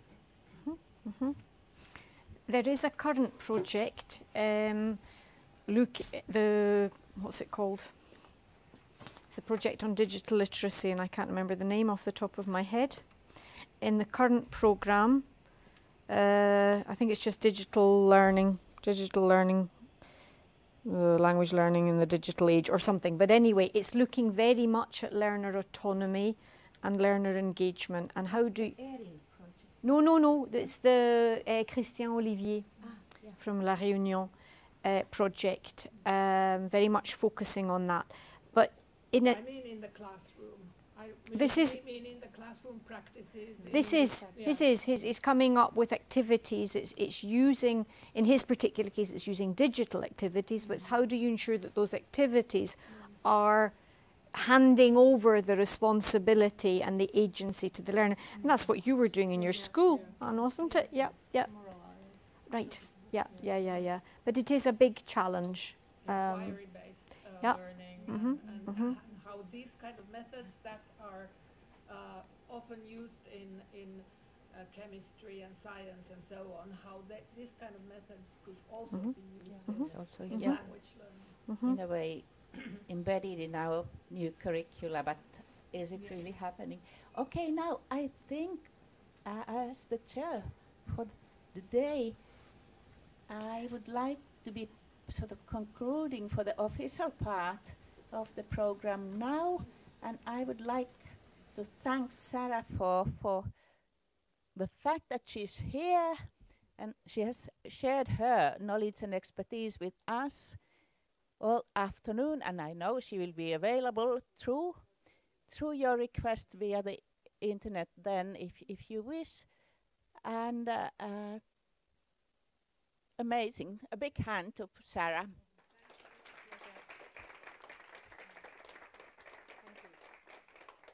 And also a huge thank you to the audience. I am very hopeful that you all won't disappear right now, but some of you might really stay for half an hour.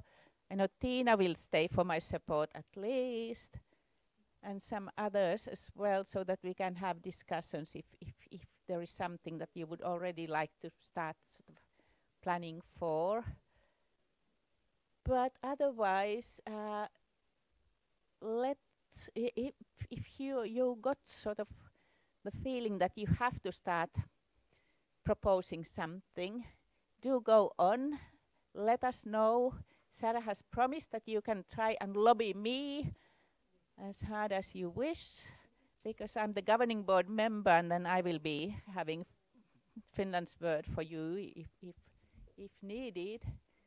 But otherwise, so thank you everybody, and tomorrow it's March.